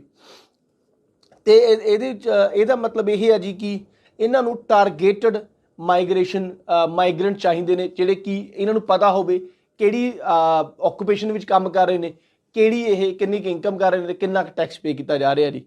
ਤਾਂ ਦਿਸ ਇਜ਼ ਵਾਟ ਦੇ ਟ੍ਰਾਈਂਗ ਟੂ ਟਾਰਗੇਟ। ਪਰ ਉਰੇ ਇੱਕ ਚੀਜ਼ ਮੈਂ ਜ਼ਰੂਰ ਕਹਿਣਾ ਚਾਹੂੰਗਾ ਜੀ, ਇਹਦੇ ਵਿੱਚ ਇਹਨਾਂ ਨੇ ਇੱਕ ਵਧੀਆ ਚੀਜ਼ਾਂ ਇਹ ਕੀਤੀਆਂ ਨੇ ਕਿ ਜਿਹੜਾ ਇਹ ਪਾਥਵੇ ਬਣੂਗਾ, ਜਿਹੜਾ ਇਹਨੂੰ ਰਿਪਲੇਸ ਕਰੂਗਾ, ਉਹਦੇ 'ਚ ਕਲੀਅਰ ਪਾਥਵੇ ਹੋਊਗਾ ਪਰਮਾਨੈਂਟ ਰੈਜ਼ੀਡੈਂਸੀ ਦਾ। ਤਾਂ ਜਿਹੜੇ ਇਹ ਹੁਣ ਜਿਵੇਂ 482 ਬੜਾ ਹੀ ਐਂਬੀਗੂਅਸ ਆ, ਹੁਣ ਖੈਰ ਇਹਨੇ ਚਲੋ ਥੋੜ੍ਹਾ ਚੇਂਜ ਕਰ ਦਿੱਤਾ, ਸ਼ਾਰਟ ਟਰਮ ਤੇ MLTSSL ਵਾਲੇ ਵੀ PR ਨੂੰ ਜਾ ਸਕਦੇ ਨੇ। ਤਾਂ ਇਹਦੇ ਵਿੱਚ ਕਲੀਅਰ ਪਾਥਵੇ ਹੋਊਗਾ ਤੇ people will be able to switch between EMPLOYERS ਤੇ this is what they be able to do it. ਹਾਂਜੀ ਬਿਲਕੁਲ ਜੀ। ਨਵੀਂ ਜਿਹੜੀ ਨੀਤੀ ਆ, ਨਵੀਂ ਸਟ੍ਰੈਟਜੀ ਆ, ਉਸ ਸਟ੍ਰੈਟਜੀ ਦੇ ਵਿੱਚ ਨਵੇਂ ਪਾਥਵੇ ਬਣਨੇ ਆ। ਜ਼ਰੂਰੀ ਨਹੀਂ ਕਿ ਸਾਰੀਆਂ ਚੀਜ਼ਾਂ ਨੈਗੇਟਿਵ ਹੋਣ, ਕੁਝ ਕੁ ਚੀਜ਼ਾਂ ਪੋਜ਼ਿਟਿਵ ਵੀ ਹੋਣਗੀਆਂ। ਸੋ ਇਹ ਆਪਾਂ ਹੁਣ ਸੁਣ ਰਹੇ ਸੀ ਕਿ ਜਿਹੜੀ ਨਵੀਂ TSS ਜਾਂ 482 ਨੂੰ ਲੈ ਕੇ ਨਵੀਂ ਸਟ੍ਰੈਟਜੀ ਬਣ ਰਹੀ ਆ। ਬਸ ਸਾਹਿਬ, ਆਸਟ੍ਰੇਲੀਆ ਹਮੇਸ਼ਾ ਸਕਿਲਡ ਵਰਕਰ ਦੇਖਦਾ ਜੀ। ਜਿਹੜੀ ਆਸਟ੍ਰੇਲੀਆ ਦੀ ਮਾਰਕੀਟ ਆ ਜੀ, ਉਹ ਜਿੱਥੇ ਐਜੂਕੇਸ਼ਨ ਦੇ ਨਾਲ ਸਕਿਲਡ ਵੀਜ਼ੇ ਦੇਖਦੀ ਆ ਜੀ, ਉੱਥੇ ਉਸ ਦੇ ਵਿੱਚ LMT ਵੀ ਆ ਜਾਂਦੀ ਆ। LMT ਦੇ ਵਿੱਚ ਕੀ ਹੁਣ ਜਿਹੜੇ ਮੇਜਰ ਚੇਂਜਸ ਆ ਰਹੀਆਂ ਨੇ? ਹਾਂਜੀ, ਇਹ ਪਾਰਟ ਆਫ 482 ਵੀਜ਼ਾ ਹੀ ਹੈ ਜੀ, LMT ਲੇਬਰ ਮਾਰਕੀਟ ਟੈਸਟਿੰਗ। ਤਾਂ ਇਹਨੂੰ ਇਹ ਸਿੰਪਲੀਫਾਈ ਕਰਨ ਦੀ ਕੋਸ਼ਿਸ਼ ਕਰ ਰਹੇ ਨੇ ਜੀ। ਉਹਦੇ ਵਿੱਚ ਸਭ ਤੋਂ ਪਹਿਲੀ ਚੀਜ਼ ਇਹਨਾਂ ਨੇ ਚੇਂਜ ਕਰ ਦਿੱਤੀ ਹੈ ਜੀ। ਜਿਵੇਂ ਪਹਿਲਾਂ 3 ਐਡਸ ਜਿਹੜੀਆਂ ਪੈਂਦੀਆਂ ਸੀ, ਇੰਕਲੂਡਿੰਗ ਇਹਨਾਂ ਦੀ ਗਵਰਨਮੈਂਟ ਦੀ ਵੈਬਸਾਈਟ ਵਰਕਫੋਰਸ ਦੇ ਉੱਤੇ ਦੇਣੀ ਪੈਂਦੀ ਸੀ, ਉਹ ਇਹਨਾਂ ਨੇ ਰਿਕੁਆਇਰਮੈਂਟ ਚੇਂਜ ਕਰ ਦਿੱਤੀ ਆ। ਹੁਣ ਤੁਸੀਂ ਕਿਸੇ ਵੀ ਮੀਡੀਅਮ ਦੇ ਉੱਤੇ ਸਿਰਫ 2 ਐਡਵਰਟਾਈਜ਼ਮੈਂਟਾਂ ਦੇਣੀਆਂ ਨੇ, ਵਿਚ ਇਜ਼ ਅ ਗੁੱਡ ਸਟੈਪ। ਤੇ ਉਦੋਂ ਬਾਅਦ ਜਿਹੜੀ LMT ਦੀ ਡਿਊਰੇਸ਼ਨ ਆ, ਉਹ ਵੀ 4 ਮਹੀਨੇ ਤੋਂ ਵਧਾ ਕੇ 6 ਮਹੀਨੇ ਕਰ ਰਹੇ ਨੇ ਜੀ, ਤਾਂ ਵਿਚ ਇਜ਼ ਗੁੱਡ ਜੀ। ਬਸ ਜਦੋਂ ਹੁਣ ਆਸਟ੍ਰੇਲੀਆ ਦੀ ਗੱਲ ਕਰਦੇ ਆ ਨਾ, ਹੁਣ ਪਿੱਛੇ ਦੇ ਇੱਕ ਬਿਆਨ ਆਇਆ ਸੀਗਾ, ਕੈਨੇਡਾ ਦੀ ਗਵਰਨਮੈਂਟ ਨੇ ਕੀ ਕੀਤਾ, ਫੀਸਾਂ ਵਧਾਤੀਆਂ। ਉੱਥੇ ਹੁਣ ਫੀਸਾਂ ਇੰਨੀਆਂ ਕੁ ਵੱਧ ਗਈਆਂ ਨੇ ਕਿ ਇਹ ਗੱਲ ਚੱਲਣ ਲੱਗ ਗਈ ਕਿ ਜਿਹੜੇ ਪਹਿਲਾਂ ਬੱਚੇ ਜਿਹੜੇ ਉੱਥੇ ਜਾਂਦੇ ਸੀਗੇ, ਉਹ ਤਾਂ ਪਹਿਲਾਂ ਹੀ ਇਸ ਗੱਲ ਦੀ ਨੂੰ ਲੈ ਕੇ ਹਾਰਡਸ਼ਿਪ ਦੇ ਵਿੱਚ ਨੇ। ਕੰਮ ਕੈਨੇਡਾ ਦੇ ਵਿੱਚ ਕੰਮ ਨਹੀਂ ਲੱਭ ਰਿਹਾ, ਹੁਣ ਠੰਡ ਪੈਣ ਲੱਗ ਜਾਣੀ ਆ, ਕੰਮ ਹੋਰ ਘਟ ਜਾਣਾ। ਤੇ ਉਸ ਤੋਂ ਬਾਅਦ ਜਿਹੜੀਆਂ ਫੀਸਾਂ ਨੇ, ਉਹਨਾਂ ਦੀ ਜਿਹੜੀ ਰੇਟ ਆ, ਉਹਨਾਂ ਦੇ ਵਿੱਚ ਬਹੁਤ ਸਾਰਾ ਵਾਧਾ ਜਿਹੜਾ ਕੈਨੇਡਾ ਗਵਰਨਮੈਂਟ ਨੇ ਕੀਤਾ ਜੀ। ਸੋ ਪੂਰੀ ਦੁਨੀਆ ਦੇ ਵਿੱਚ ਹੀ ਜਿਹੜੀ ਮਾਈਗ੍ਰੇਸ਼ਨ ਪੋਲਿਸੀ ਆ, ਉਹ ਚੇਂਜ ਹੋ ਰਹੀ ਆ। ਪੂਰੀ ਦੁਨੀਆ ਦੇ ਵਿੱਚ ਜਿਹੜੀਆਂ ਸਰਕਾਰਾਂ ਨੇ ਕੋਵਿਡ ਤੋਂ ਬਾਅਦ ਨਵੀਂ ਪੋਲਿਸੀ ਦੇ ਵੱਲ ਦੇਖ ਰਹੀਆਂ ਨੇ। ਆਸਟ੍ਰੇਲੀਆ ਦੇ ਵਿੱਚ ਵੀ, ਜਿੱਥੇ ਇੱਕ ਵੇਲੇ ਇਹ ਸੀਗਾ ਕਿ ਆਸਟ੍ਰੇਲੀਆ ਬਹੁਤ ਸੌਖਾ ਹੈ, ਆਸਟ੍ਰੇਲੀਆ ਦੇ ਵਿੱਚ ਹੁਣ ਵੀਜ਼ੇ ਲੱਗਣੇ ਸੌਖੇ ਹੋ ਗਏ ਨੇ, ਪਰ ਪਿਛਲੀ ਅਪਡੇਟਸ ਤੋਂ ਲੱਗ ਰਿਹਾ ਕਿ ਹੁਣ ਆਸਟ੍ਰੇਲੀਆ ਵੀ ਇਸ ਨਵੀਂ ਆਪਣੀ ਜਿਹੜੀ ਪ੍ਰਵਾਸ ਨੀਤੀ ਆ, ਉਸ ਦਾ ਪੁਨਰਗਠਨ ਕਰ ਰਿਹਾ। ਬਸ ਵੱਡੀ ਗੱਲ ਆ ਜਾਂਦੀ ਹੈ ਜੀ, ਜਿਹੜੇ ਸਾਡੇ ਦੋਸਤ ਸਾਨੂੰ ਦੇਖ ਰਹੇ ਨੇ ਜਾਂ ਸਾਨੂੰ ਸੁਣਦੇ ਨੇ, ਉਹ ਜ਼ਿਆਦਾ ਸਟੂਡੈਂਟ ਨੇ ਜੀ। ਸਟੂਡੈਂਟ ਵੀਜ਼ੇ ਨੂੰ ਲੈ ਕੇ ਇਸ ਸਟ੍ਰੈਟਜੀ ਦਾ ਤੇ ਜਾਂ ਨਵੀਆਂ ਅਪਡੇਟਸ ਆਪਣੇ ਕੋਲੇ ਕੀ ਨੇ ਜੀ? ਕੀ ਪ੍ਰਭਾਵ ਪੈਣਾ ਸਟੂਡੈਂਟ ਵੀਜ਼ੇ ਤੇ? ਦੇਖੋ ਜੀ, ਸਭ ਤੋਂ ਪਹਿਲੀ ਚੀਜ਼ ਤਾਂ ਜਿਵੇਂ ਇਹਨਾਂ ਨੇ ਜਿਵੇਂ ਆਪਾਂ ਸਟਾਰਟ ਹੀ ਕੀਤਾ ਸੀਗਾ ਕਿ ਟੈਂਪਰੇਰੀ ਵਰਕਰ ਬਹੁਤ ਹੋ ਗਏ, ਪਰ ਸਾਡੇ ਕੋਲ ਨੰਬਰਸ ਨੇ ਜੀ ਕਿ ਡਿਪਾਰਟਮੈਂਟ ਹੋਮ ਅਫੇਅਰ ਦੇ ਐਜ਼ ਕਰੰਟ ਅਗਸਤ 2023 ਜੀ, ਤਾਂ ਆਸਟ੍ਰੇਲੀਆ ਦੇ ਵਿੱਚ ਸਭ ਤੋਂ ਵੱਧ ਟੈਂਪਰੇਰੀ ਜਿਹੜੇ ਰੈਜ਼ੀਡੈਂਟ ਨੇ ਜੀ, ਉਹ ਨਿਊਜ਼ੀਲੈਂਡ ਸਿਟੀਜ਼ਨ ਨੇ ਜੀ, 32% ਜੀ, 0.7 ਮਿਲੀਅਨ। 7 ਲੱਖ ਬੰਦਾ ਉਰੇ ਮਤਲਬ ਕਿ ਨਿਊਜ਼ੀਲੈਂਡ ਸਿਟੀਜ਼ਨ ਆ ਜੀ, ਜਿਹੜਾ ਕਿ ਉਰੇ ਟੈਂਪਰੇਰੀ ਤੌਰ ਤੇ ਰਹਿ ਰਿਹਾ ਜੀ। ਦੂਜੇ ਨੰਬਰ ਤੇ ਆ ਰਹੇ ਨੇ ਡੈਫੀਨਿਟਲੀ ਸਟੂਡੈਂਟ ਨੇ ਜੀ, ਜਿਹੜੇ 30% ਨੇ ਜੀ। ਤਾਂ 62% ਜਿਹੜਾ ਨੰਬਰ ਆ ਜੀ ਮੇਜਰ, ਉਹ ਸਟੂਡੈਂਟ ਤੇ ਨਿਊਜ਼ੀਲੈਂਡ ਸਿਟੀਜ਼ਨ ਦਾ ਬਣਿਆ ਹੋਇਆ ਜੀ। ਉਸ ਤੋਂ ਬਾਅਦ ਗ੍ਰੈਜੂਏਟ ਜਿਹੜੇ ਜਸਟ ਮੇਕਅਪ ਆਫ 9%। ਤੇ ਉਸ ਤੋਂ ਬਾਅਦ ਸਕਿਲਡ ਵਰਕਰ ਦੇ ਵਿੱਚ ਆ ਜਾਂਦੇ ਨੇ ਜੀ 0.14, ਠੀਕ ਹੈ ਜੀ। ਤੇ ਸਕਿਲਡ ਵਰਕਰ ਮਤਲਬ 491 ਜਾਂ 489 ਵੀਜ਼ਾ ਹੋਲਡਰ ਜੀ ਜਿਹੜੇ ਆਪਣੇ। ਉਸ ਤੋਂ ਬਾਅਦ ਵਰਕਿੰਗ ਹੌਲੀਡੇ ਮੇਕਰ ਤੇ ਬ੍ਰਿਜਿੰਗ ਵੀਜ਼ਾ ਵਾਲੇ ਸਿਰਫ 8% ਨੇ ਜੀ, 0.19%। ਤੇ ਅਦਰ ਵੀਜ਼ਾਸ ਵਾਲੇ ਹੈਗੇ ਨੇ 10% ਜੀ। ਤਾਂ ਜਿਹੜਾ ਮੇਜਰ ਨੰਬਰ ਆ ਜੀ, ਉਹ ਨਿਊਜ਼ੀਲੈਂਡ ਸਿਟੀਜ਼ਨ ਦਾ, ਜਿਨ੍ਹਾਂ ਬਾਰੇ ਗਵਰਨਮੈਂਟ ਨੇ ਉਹਨਾਂ ਨੂੰ ਖੈਰ ਸਿਟੀਜ਼ਨ ਆਸਟ੍ਰੇਲੀਅਨ ਸਿਟੀਜ਼ਨ ਹੀ ਬਣਾ ਰਹੇ ਨੇ ਜੀ। ਤੇ ਪਰ ਬਾਕੀ ਜਿਹੜੇ ਹੁਣ ਸਟੂਡੈਂਟਸ ਨੇ ਜੀ, ਹੁਣ ਨੰਬਰਸ ਬਹੁਤ ਚੰਗਾ। ਤੇ ਆਸਟ੍ਰੇਲੀਅਨ ਗਵਰਨਮੈਂਟ ਨੋਜ਼ ਕਿ $30 ਬਿਲੀਅਨ ਦੀ ਇੰਡਸਟਰੀ ਆ ਜੀ। Student contribute to Australia $30 billion ਜੀ। ਇਹ ਆਸਟ੍ਰੇਲੀਆ ਦਾ ਸਭ ਤੋਂ ਬਿਗੇਸਟ ਐਕਸਪੋਰਟ ਆ ਜੀ। But I think government has forget about it, ਜਿਵੇਂ ਕਿ ਸਕਾਟ ਮੋਰਿਸਨ ਵੀ ਆਪਣੇ ਟਾਈਮ ਤੇ ਭੁੱਲ ਗਏ ਸੀਗੇ ਜੀ। ਤਾਂ ਹੁਣ ਇਹ ਉਸ ਚੀਜ਼ ਨੂੰ ਕੱਟ ਆਫ ਕਰ ਰਹੇ ਨੇ ਜੀ। ਤਾਂ ਉਹਦੇ ਲਈ ਇਹਨਾਂ ਨੇ ਕੀ ਕੀਤਾ ਜੀ, ਇਹਨਾਂ ਨੇ ਇੰਗਲਿਸ਼ ਲੈਂਗੁਏਜ ਵਧਾ ਰਹੇ ਨੇ ਜੀ। ਤਾਂ ਉਹਦੇ ਲਈ ਜਿਹੜੇ ਸਟੂਡੈਂਟਸ ਹੀ ਨੇ ਜੀ, ਜਿਹੜਾ ਵੀਜ਼ੇ ਦੀ ਰਿਕੁਆਇਰਮੈਂਟ ਆ 5.5 ਬੈਂਡ ਤੋਂ ਵਧਾ ਕੇ 6 ਬੈਂਡ ਕਰ ਰਹੇ ਨੇ ਜੀ। ਤੇ ਉਸ ਤੋਂ ਬਾਅਦ ਜੇ ਕੋਈ ਲੈਂਗੁਏਜ ਇੰਟੈਂਸਿਵ ਕੋਰਸ ਕਰਨਾ, ਐਲਈ ਕੋਰਸ ਜਾਂ ਮੇਨ ਕੋਰਸ ਆ, ਉਹਦੀ ਰਿਕੁਆਇਰਮੈਂਟ ਵੀ 4.5 ਤੋਂ ਵਧਾ ਕੇ 5 ਬੈਂਡ ਕਰ ਦਿੱਤੀ ਆ ਜੀ। ਤੇ ਜੇ ਕੋਈ ਯੂਨੀਵਰਸਿਟੀ ਫਾਊਂਡੇਸ਼ਨ ਜਾਂ ਪਾਥਵੇ ਪ੍ਰੋਗਰਾਮ ਵੀ ਕਰਨਾ, ਉਹਦੀ ਰਿਕੁਆਇਰਮੈਂਟ ਵੀ 5 ਤੋਂ ਵੱਧ ਕੇ 5.5 ਹੋ ਗਿਆ। ਤਾਂ ਅੱਧਾ ਬੈਂਡ ਜਿਹੜਾ ਇਹਨਾਂ ਨੇ ਸਟੂਡੈਂਟ ਵੀਜ਼ੇ ਦੇ ਲਈ ਵਧਾ ਦਿੱਤਾ ਜੀ। ਉਸ ਤੋਂ ਇਲਾਵਾ ਵੀ ਇਹ GST ਜੈਨੂਇਨ ਸਟੂਡੈਂਟ ਟੈਸਟ ਲੈ ਕੇ ਆ ਰਹੇ ਨੇ ਜੀ, ਜਿਹਦੇ ਨਾਲ ਤਕਰੀਬਨ ਇਹ ਔਨ ਸ਼ੋ ਕਿਸੇ ਕਿੰਨੇ ਸਮੇਂ ਤੋਂ ਆਸਟ੍ਰੇਲੀਆ ਦੇ ਵਿੱਚੋਂ ਕਿੰਨੀ ਵਾਰ ਵੀਜ਼ਾ ਵਧਾ ਰਹੇ ਹੋ, ਇਹ ਫੈਕਟਰ ਕੰਸੀਡਰ ਕੀਤੇ ਜਾਣਗੇ। ਤਾਂ ਜਿਹਦੇ ਕਰਕੇ ਤਕਰੀਬਨ ਆਪਣਾ ਸਟੂਡੈਂਟ ਵੀਜ਼ਾ ਆਸਟ੍ਰੇਲੀਆ ਵਿੱਚ ਰਹਿ ਕੇ ਵਧਾਉਣਾ ਤਕਰੀਬਨ ਨਾਮੁਮਕਿਨ ਹੀ ਹੋ ਜਾਵੇਗਾ ਜੀ। ਉਸ ਤੋਂ ਇਲਾਵਾ ਹਾਂਜੀ ਜੀ ਬਿਲਕੁਲ ਬੰਸ ਸਾਹਿਬ, ਇਹ ਮੈਂ ਵੀ ਜਿਵੇਂ ਹੁਣ ਪਿੱਛੇ ਰਿਹਾ ਨਾ, ਮੋਟਾ ਸਾਨੂੰ ਇਹੀ ਸੁਣਨ 'ਚ ਆ ਰਿਹਾ ਸੀਗਾ ਕਿ ਜਿਹੜੀ ਸਭ ਤੋਂ ਵੱਡਾ ਚਿੰਤਾ ਦਾ ਵਿਸ਼ਾ, ਅਸੀਂ ਤਾਂ ਪਹਿਲਾਂ ਹੀ ਆਈਲੈਟਸ ਦੇ ਵਿੱਚ ਮਾਰ ਖਾਈ ਜਾਂਦੇ ਹਾਂ। ਸਾਡੇ ਬਹੁਤ ਸਾਰੇ ਜਿਹੜੇ ਸਟੂਡੈਂਟ ਹੁੰਦੇ ਨੇ, ਉਹਨਾਂ ਦੀ ਹਮੇਸ਼ਾ ਕੋਸ਼ਿਸ਼ ਹੁੰਦੀ ਆ ਕਿ ਕਿਸੇ ਨਾ ਕਿਸੇ ਤਰੀਕੇ ਨਾਲ, ਕਿਸੇ ਨਾ ਕਿਸੇ ਸ਼ਾਰਟਕੱਟ ਦੇ ਨਾਲ ਅਸੀਂ ਜਿਹੜੀ ਆਈਲੈਟਸ ਕੱਢ ਲਈਏ, ਜਾਂ ਕੋਈ ਹੋਰ ਇੱਧਰੋਂ ਉੱਧਰੋਂ ਪੁਆਇੰਟ ਸਿਸਟਮ ਲੈ ਕੇ ਅਸੀਂ ਆਪਣਾ ਸਕੋਰ ਵਧਾ ਲਈਏ। ਪਰ ਇਹ ਵੀ ਇੱਕ ਚਿੰਤਾ ਦਾ ਵਿਸ਼ਾ ਇਹਦੀ ਜਿਹੜੀ ਨਵੀਂ ਪਾਲਿਸੀ ਆ, ਉਹਦੇ ਵਿੱਚ ਆਈਲੈਟਸ ਦਾ ਜਿਹੜਾ ਜਾਂ ਤੁਹਾਡੀ ਇੰਗਲਿਸ਼ ਟੈਸਟਿੰਗ ਦਾ ਜਿਹੜਾ ਸਕੋਰ ਹੈ ਉਹਨੂੰ ਹੋਰ ਜ਼ਿਆਦਾ ਜਿਹੜਾ ਵਧਾ ਦਿੱਤਾ ਗਿਆ ਜੀ। ਮਤਲਬ ਗੱਲ ਕੀਤੀ ਜਿਹੜੀ ਚੇਂਜਸ ਦੀ, ਹੁਣ ਇੱਕ ਜਦੋਂ ਉਸ ਦਿਨ ਕਾਨਫਰੰਸ ਹੁੰਦੀ ਆ, ਹਾਂਜੀ ਉਸ ਤੋਂ ਇੱਕ ਜਿਹੜਾ ਮੁੱਦਾ, ਇੱਕ ਟੈਗਲਾਈਨ ਉੱਠ ਕੇ ਇਹ ਆ ਰਹੀ ਸੀਗੀ ਕਿ ਜਿਹੜੇ ਸਟੂਡੈਂਟ ਨੇ ਜਾਂ ਜਿਹੜੇ TR ਨੇ ਉਹ TR ਨੂੰ ਹੁਣ ਦੁਬਾਰਾ ਨਹੀਂ ਸਟੂਡੈਂਟ ਦੇ ਵਿੱਚ ਜਾ ਸਕਦੇ ਨੇ। ਉਹ ਪੂਰਾ ਮਾਮਲਾ ਕੀ ਹੈ ਜੀ? ਕੀ ਹੁਣ ਸੱਚੀ ਬੰਦ ਹੋ ਗਿਆ ਜੀ?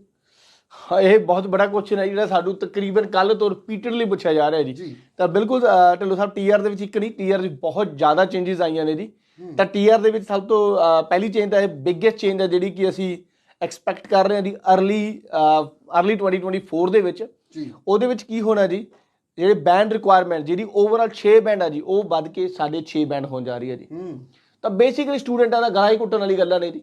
6.5 ਬੈਂਡ ਹੋ ਰਹੀ। ਉਸ ਤੋਂ ਇਲਾਵਾ length of temporary graduate visa ਜਿਹੜੀ ਕਿ ਬੈਚਲਰ ਲਈ ਇਸ ਟਾਈਮ 2 ਸਾਲ, ਮਾਸਟਰ ਲਈ 3 ਸਾਲ ਤੇ PhD ਦੇ ਲਈ 4 ਸਾਲ ਸੀਗੀ। ਤੇ ਉਸ ਤੋਂ ਇਲਾਵਾ ਰੀਜਨਲ ਸਟੱਡੀ ਦੇ ਲਈ 1 ਜਾਂ 2 ਸਾਲ ਐਕਸਟਰਾ ਮਿਲ ਜਾਂਦੀ। ਪਲੱਸ ਜੇ ਤੁਸੀਂ ਸਪੈਸ਼ਲਿਸਟ ਸਕਿੱਲਸ ਪੜ੍ਹਾਈ ਕੀਤੀ ਹੈ ਸਿਲੈਕਟਡ ਇੰਸਟੀਚਿਊਟ ਤੋਂ, ਤਾਂ ਤੁਹਾਨੂੰ ਅੱਗੇ 2 ਸਾਲ ਦੀ ਐਕਸਟਰਾ TR ਹੋਰ ਮਿਲਦੀ ਸੀ। ਤੇ ਇਹ ਚੇਂਜਸ ਇਸੇ ਗਵਰਨਮੈਂਟ ਨੇ ਕੁਝ ਕੁ ਮਹੀਨੇ ਪਹਿਲਾਂ ਕੀਤੀਆਂ ਸੀ। ਪਰ ਹੁਣ ਇਹ ਨਵੀਂ ਚੇਂਜਸ ਆ ਰਹੇ, ਉਹਦੇ ਵਿੱਚ ਬੈਚਲਰ ਲਈ 2 ਸਾਲ, ਮਾਸਟਰ ਦੇ ਲਈ 2 ਸਾਲ, ਮਾਸਟਰ ਬਾय ਰਿਸਰਚ ਦੇ PhD ਲਈ 3 ਸਾਲ ਤੇ ਰੀਜਨਲ 1-2 ਸਾਲ ਵੱਧ ਸਕਦੀ ਹੈ। That's about it, which is good, like still reasonable ਆ ਜੀ।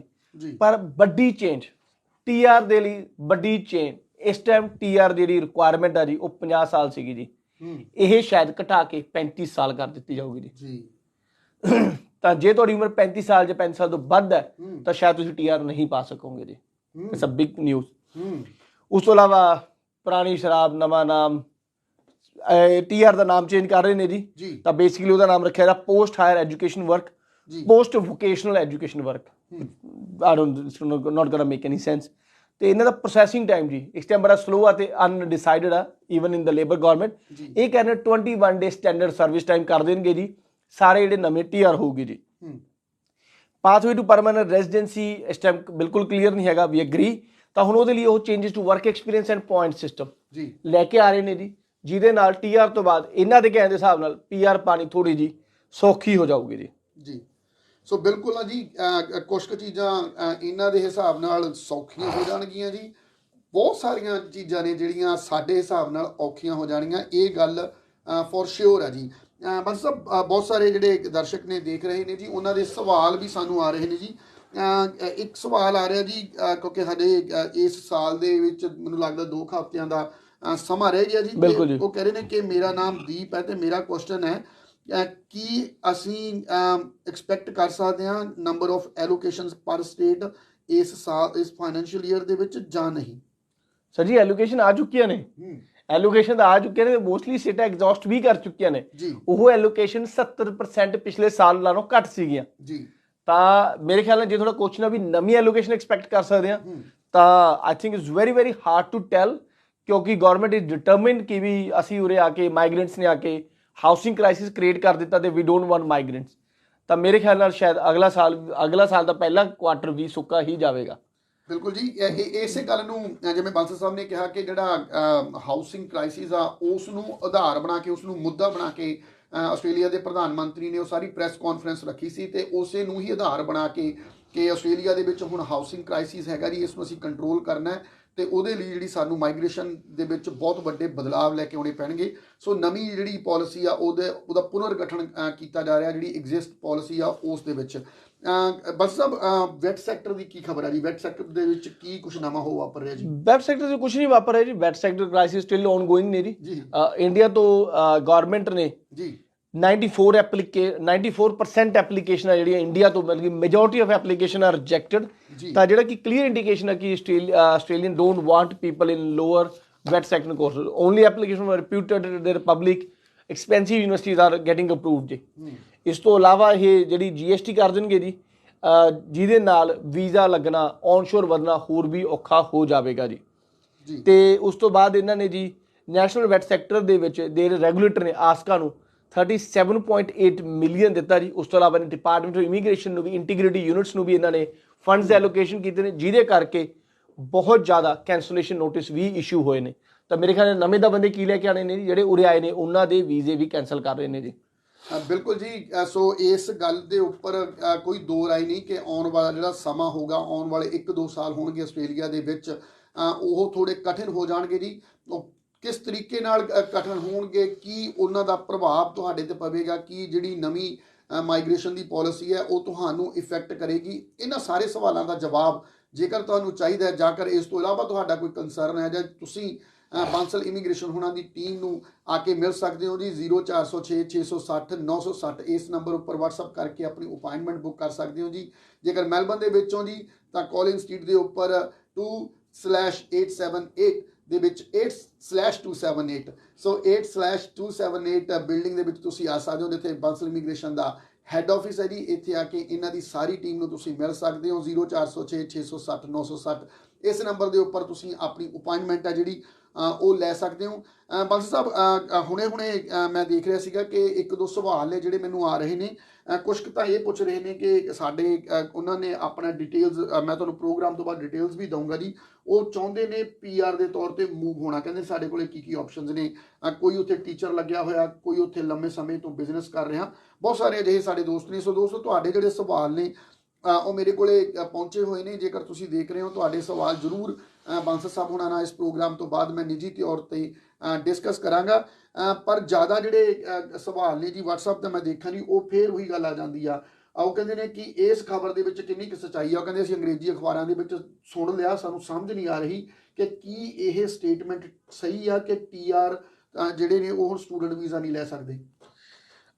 ਇਹਦੇ ਬਾਰੇ ਵੀ ਬਹੁਤ ਲਿੰਬੋ ਆ ਜੀ। ਗਵਰਨਮੈਂਟ ਨੇ ਕੋਈ ਡਾਇਰੈਕਟ ਇਹਦੇ ਲਈ ਕੋਈ ਇੰਡੀਕੇਸ਼ਨ ਨਹੀਂ ਦਿੱਤੀ ਕਿ TR ਤੋਂ ਬਾਅਦ ਨਹੀਂ ਦੇਣਾ, ਪਰ ਜਿਹੜਾ ਇਹਨਾਂ ਨੇ ਜੈਨੂਅਨ ਸਟੂਡੈਂਟ ਟੈਸਟ ਪਾਣਾ ਜੀ, ਉਹਦੇ ਵਿੱਚ ਵੀ ਫੈਕਟਰ ਹੋਊਗਾ।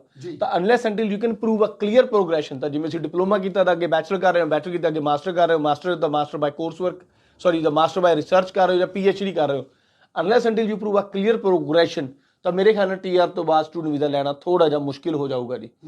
ਕਿਉਂਕਿ ਜਿਹੜੀ ਰੀਸੈਂਟ ਗ੍ਰੈਟਨ ਇੰਸਟੀਚਿਊਟ ਆ ਜੀ, ਉਹਨਾਂ ਨੇ ਇੱਕ ਰਿਪੋਰਟ ਜਾਰੀ ਕੀਤੀ ਆ ਜੀ, ਜਿਹਦੇ ਵਿੱਚ ਉਹਨਾਂ ਨੇ ਕਿਹਾ ਕਿ 32%, 32% ਵਿੱਚ ਹਾਈ ਨੰਬਰ TR ਹੋਲਡਰਸ ਅੱਗੇ ਫਰਦਰ ਸਟੂਡੈਂਟ ਵੀਜ਼ਾ ਅਪਲਾਈ ਕਰਦੇ ਨੇ ਜੀ। ਤੇ ਉਸ ਤੋਂ ਬਾਅਦ ਤੇ ਉਹ ਸਟੂਡੈਂਟ ਵੀਜ਼ਾ ਪਾਉਣ ਦਾ ਮਕਸਦ ਵੀ ਉਹਨਾਂ ਦਾ ਉਰੇ ਰਹਿਣਾ ਹੈਗਾ ਜੀ, ਕਿ ਉਰੇ ਲੰਬੇ ਟਾਈਮ ਲਈ ਰਹਿਣਾ ਚਾਹੁੰਦੇ ਨੇ ਜੀ। We have some numbers. ਤਾਂ 19,000 ਸਟੂਡੈਂਟ ਜਾਂ ਗ੍ਰੈਜੂਏਟ ਨੇ ਜਿਹੜੇ ਆਸਟ੍ਰੇਲੀਆ ਦੇ ਵਿੱਚ ਪਿਛਲੇ 9 ਸਾਲ ਤੋਂ ਰਹਿ ਰਹੇ ਨੇ ਸਟੂਡੈਂਟ ਵੀਜ਼ੇ ਜਾਂ ਰਿਲੇਟਡ ਟੈਂਪਰੇਰੀ ਵੀਜ਼ਿਆਂ ਦੇ ਉੱਤੇ ਜੀ। ਤੇ Sydney Morning Herald which is not a high number, ਜੇ ਆਪਾਂ number of like we talk about lakhs on number, ਨਾ ਨੰਬਰ ਆਫ 100,000 ਨੰਬਰ, ਤਾਂ 90,000 very low number, but still ਤਾਂ it shouldn't be that approach. But anyway, Sydney Morning Herald ਦੀ ਵੀ report ਆਈ ਆ ਕਿ ਆਊਟ ਆਫ 650 ਓਵਰਸੀਜ਼ ਸਟੂਡੈਂਟ, ਜਿਹੜੇ Australia 6.5 lakh overseas student ਰਹਿ ਰਿਹਾ, ਉਹਨਾਂ ਦੇ ਵਿੱਚੋਂ ਸਿਰਫ 1.5 ਲੱਖ ਸਟੂਡੈਂਟ ਹੈ ਜਿਹਨੇ ਦੁਬਾਰਾ ਸਟੂਡੈਂਟ ਵੀਜ਼ਾ ਅਪਲਾਈ ਕੀਤਾ ਜੀ, which is still I believe is not a very high number. ਤਾਂ ਮੈਨੂੰ ਹਜੇ ਤੱਕ ਸਮਝ ਨਹੀਂ ਆ ਰਿਹਾ ਵੀ ਜਿਹੜਾ ਰੌਲਾ ਪਾਇਆ ਜਾ ਰਿਹਾ, ਗੌਰਮੈਂਟ ਨੇ ਹੀ, ਇਹੀ ਗੌਰਮੈਂਟ ਆ ਜੀ ਜਿਹਨੇ ਕੁਝ ਕੁ ਮਹੀਨੇ ਪਹਿਲਾਂ TR ਵਧਾਈ ਸੀ, ਇਹੀ ਗੌਰਮੈਂਟ ਆ ਜਿਹਨੇ 408 ਵੀਜ਼ਾ ਵਧਾਇਆ ਸੀ, ਇਹੀ ਗੌਰਮੈਂਟ ਆ ਜਿਹਨੇ 408 ਵੀਜ਼ਾ 6 ਮਹੀਨੇ ਲਈ ਹੋਰ ਐਕਸਟੈਂਡ ਕੀਤਾ ਸੀ। ਹੁਣ ਕਪਲ ਆਫ ਮੰਥਸ ਦੇ ਵਿੱਚ ਕੀ ਹੋ ਗਿਆ? ਹੁਣ ਇਹਨਾਂ ਨੂੰ ਸਟੂਡੈਂਟ ਜਾਂ TR ਵਾਲੇ ਚੰਗੇ ਲੱਗਣੇ ਕਿਉਂ ਬੰਦ ਹੋ ਗਏ?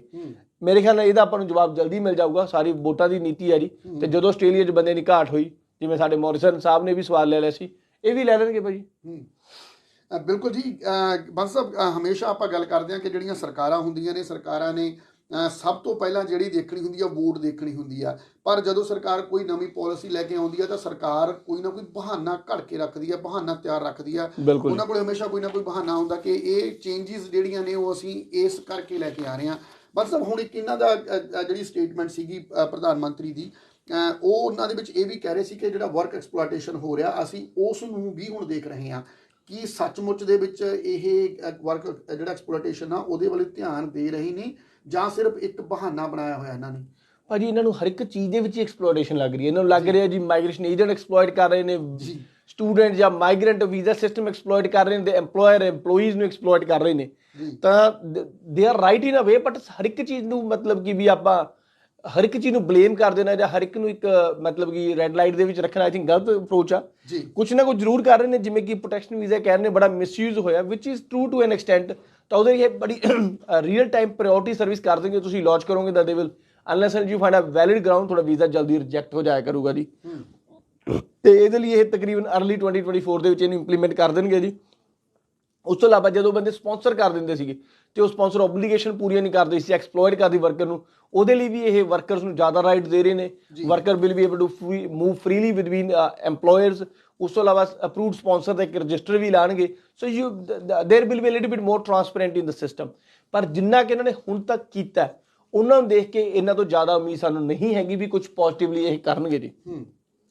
ਬਿਲਕੁਲ ਜੀ, ਬਹੁਤ ਸਾਰੀਆਂ ਅਜਿਹੀਆਂ ਗੱਲਾਂ ਹੁੰਦੀਆਂ ਨੇ ਦੋਸਤੋ ਜਿਨ੍ਹਾਂ ਦੇ ਜਿਹੜੇ ਸਵਾਲ ਨੇ ਉਹ ਡਾਇਰੈਕਟ ਰੂਪ ਦੇ ਵਿੱਚ ਸਾਨੂੰ ਸਮਝ ਨਹੀਂ ਆਉਂਦੇ। ਸਾਨੂੰ ਇਹ ਤਾਂ ਪਤਾ ਕਿ ਆਸਟ੍ਰੇਲੀਆ ਦੀ ਜਿਹੜੀ ਪ੍ਰਵਾਸ ਨੀਤੀ ਆ ਉਸ ਦੇ ਵਿੱਚ ਹੁਣ ਸੁਧਾਰ ਆਉਣਗੇ, ਉਸ ਦੇ ਵਿੱਚ ਬਦਲਾਅ ਆਉਣਗੇ। ਜਦੋਂ ਪ੍ਰਧਾਨ ਮੰਤਰੀ ਆਪ ਇਹਨਾਂ ਚੀਜ਼ਾਂ ਬਾਰੇ ਮੀਡੀਆ ਦੇ ਵਿੱਚ ਗੱਲਾਂ ਕਹਿੰਦਾ ਤਾਂ ਉਹ ਜਿਹੜੇ ਸੁਧਾਰ ਨੇ, ਉਹ ਜਿਹੜੇ ਬਦਲਾਅ ਨੇ ਉਹ ਆਉਣੇ ਲਾਜ਼ਮੀ ਨੇ, ਤੇ ਜਿਨ੍ਹਾਂ ਦਾ ਜਿਹੜਾ ਨਤੀਜਾ ਆਉਣ ਵਾਲੇ 1-2 ਸਾਲਾਂ ਦੇ ਵਿੱਚ ਤੁਸੀਂ ਦੇਖੋਗੇ ਵੀ। ਸ਼ੁਰੂਆਤ ਇਸ ਪ੍ਰੋਗਰਾਮ ਦੀ ਸ਼ੁਰੂਆਤ ਦੇ ਵਿੱਚ ਬਾਂਸਲ ਸਾਹਿਬ ਉਹਨਾਂ ਨੇ ਦੱਸਿਆ ਕਿ ਕਿਸ ਤਰ੍ਹਾਂ ਜਿਹੜੀ ਮਾਈਗ੍ਰੇਸ਼ਨ ਦੇ ਨੰਬਰ ਨੇ ਜੀ, ਮਾਈਗ੍ਰੈਂਟਸ ਦੇ ਨੰਬਰ 5,10,000 ਜਿਹੜੇ ਹੈਗੇ ਨੇ ਉਹਨਾਂ ਨੂੰ ਘਟਾ ਕੇ ਆਉਣ ਵਾਲੇ ਸਮੇਂ ਦੇ ਵਿੱਚ 2.5 ਲੱਖ ਕਰ ਦਿੱਤਾ ਜਾਊਗਾ। ਸੋ ਅੱਧ ਦਾ ਫਰਕ ਪੈ ਜਾਣਾ ਜੀ।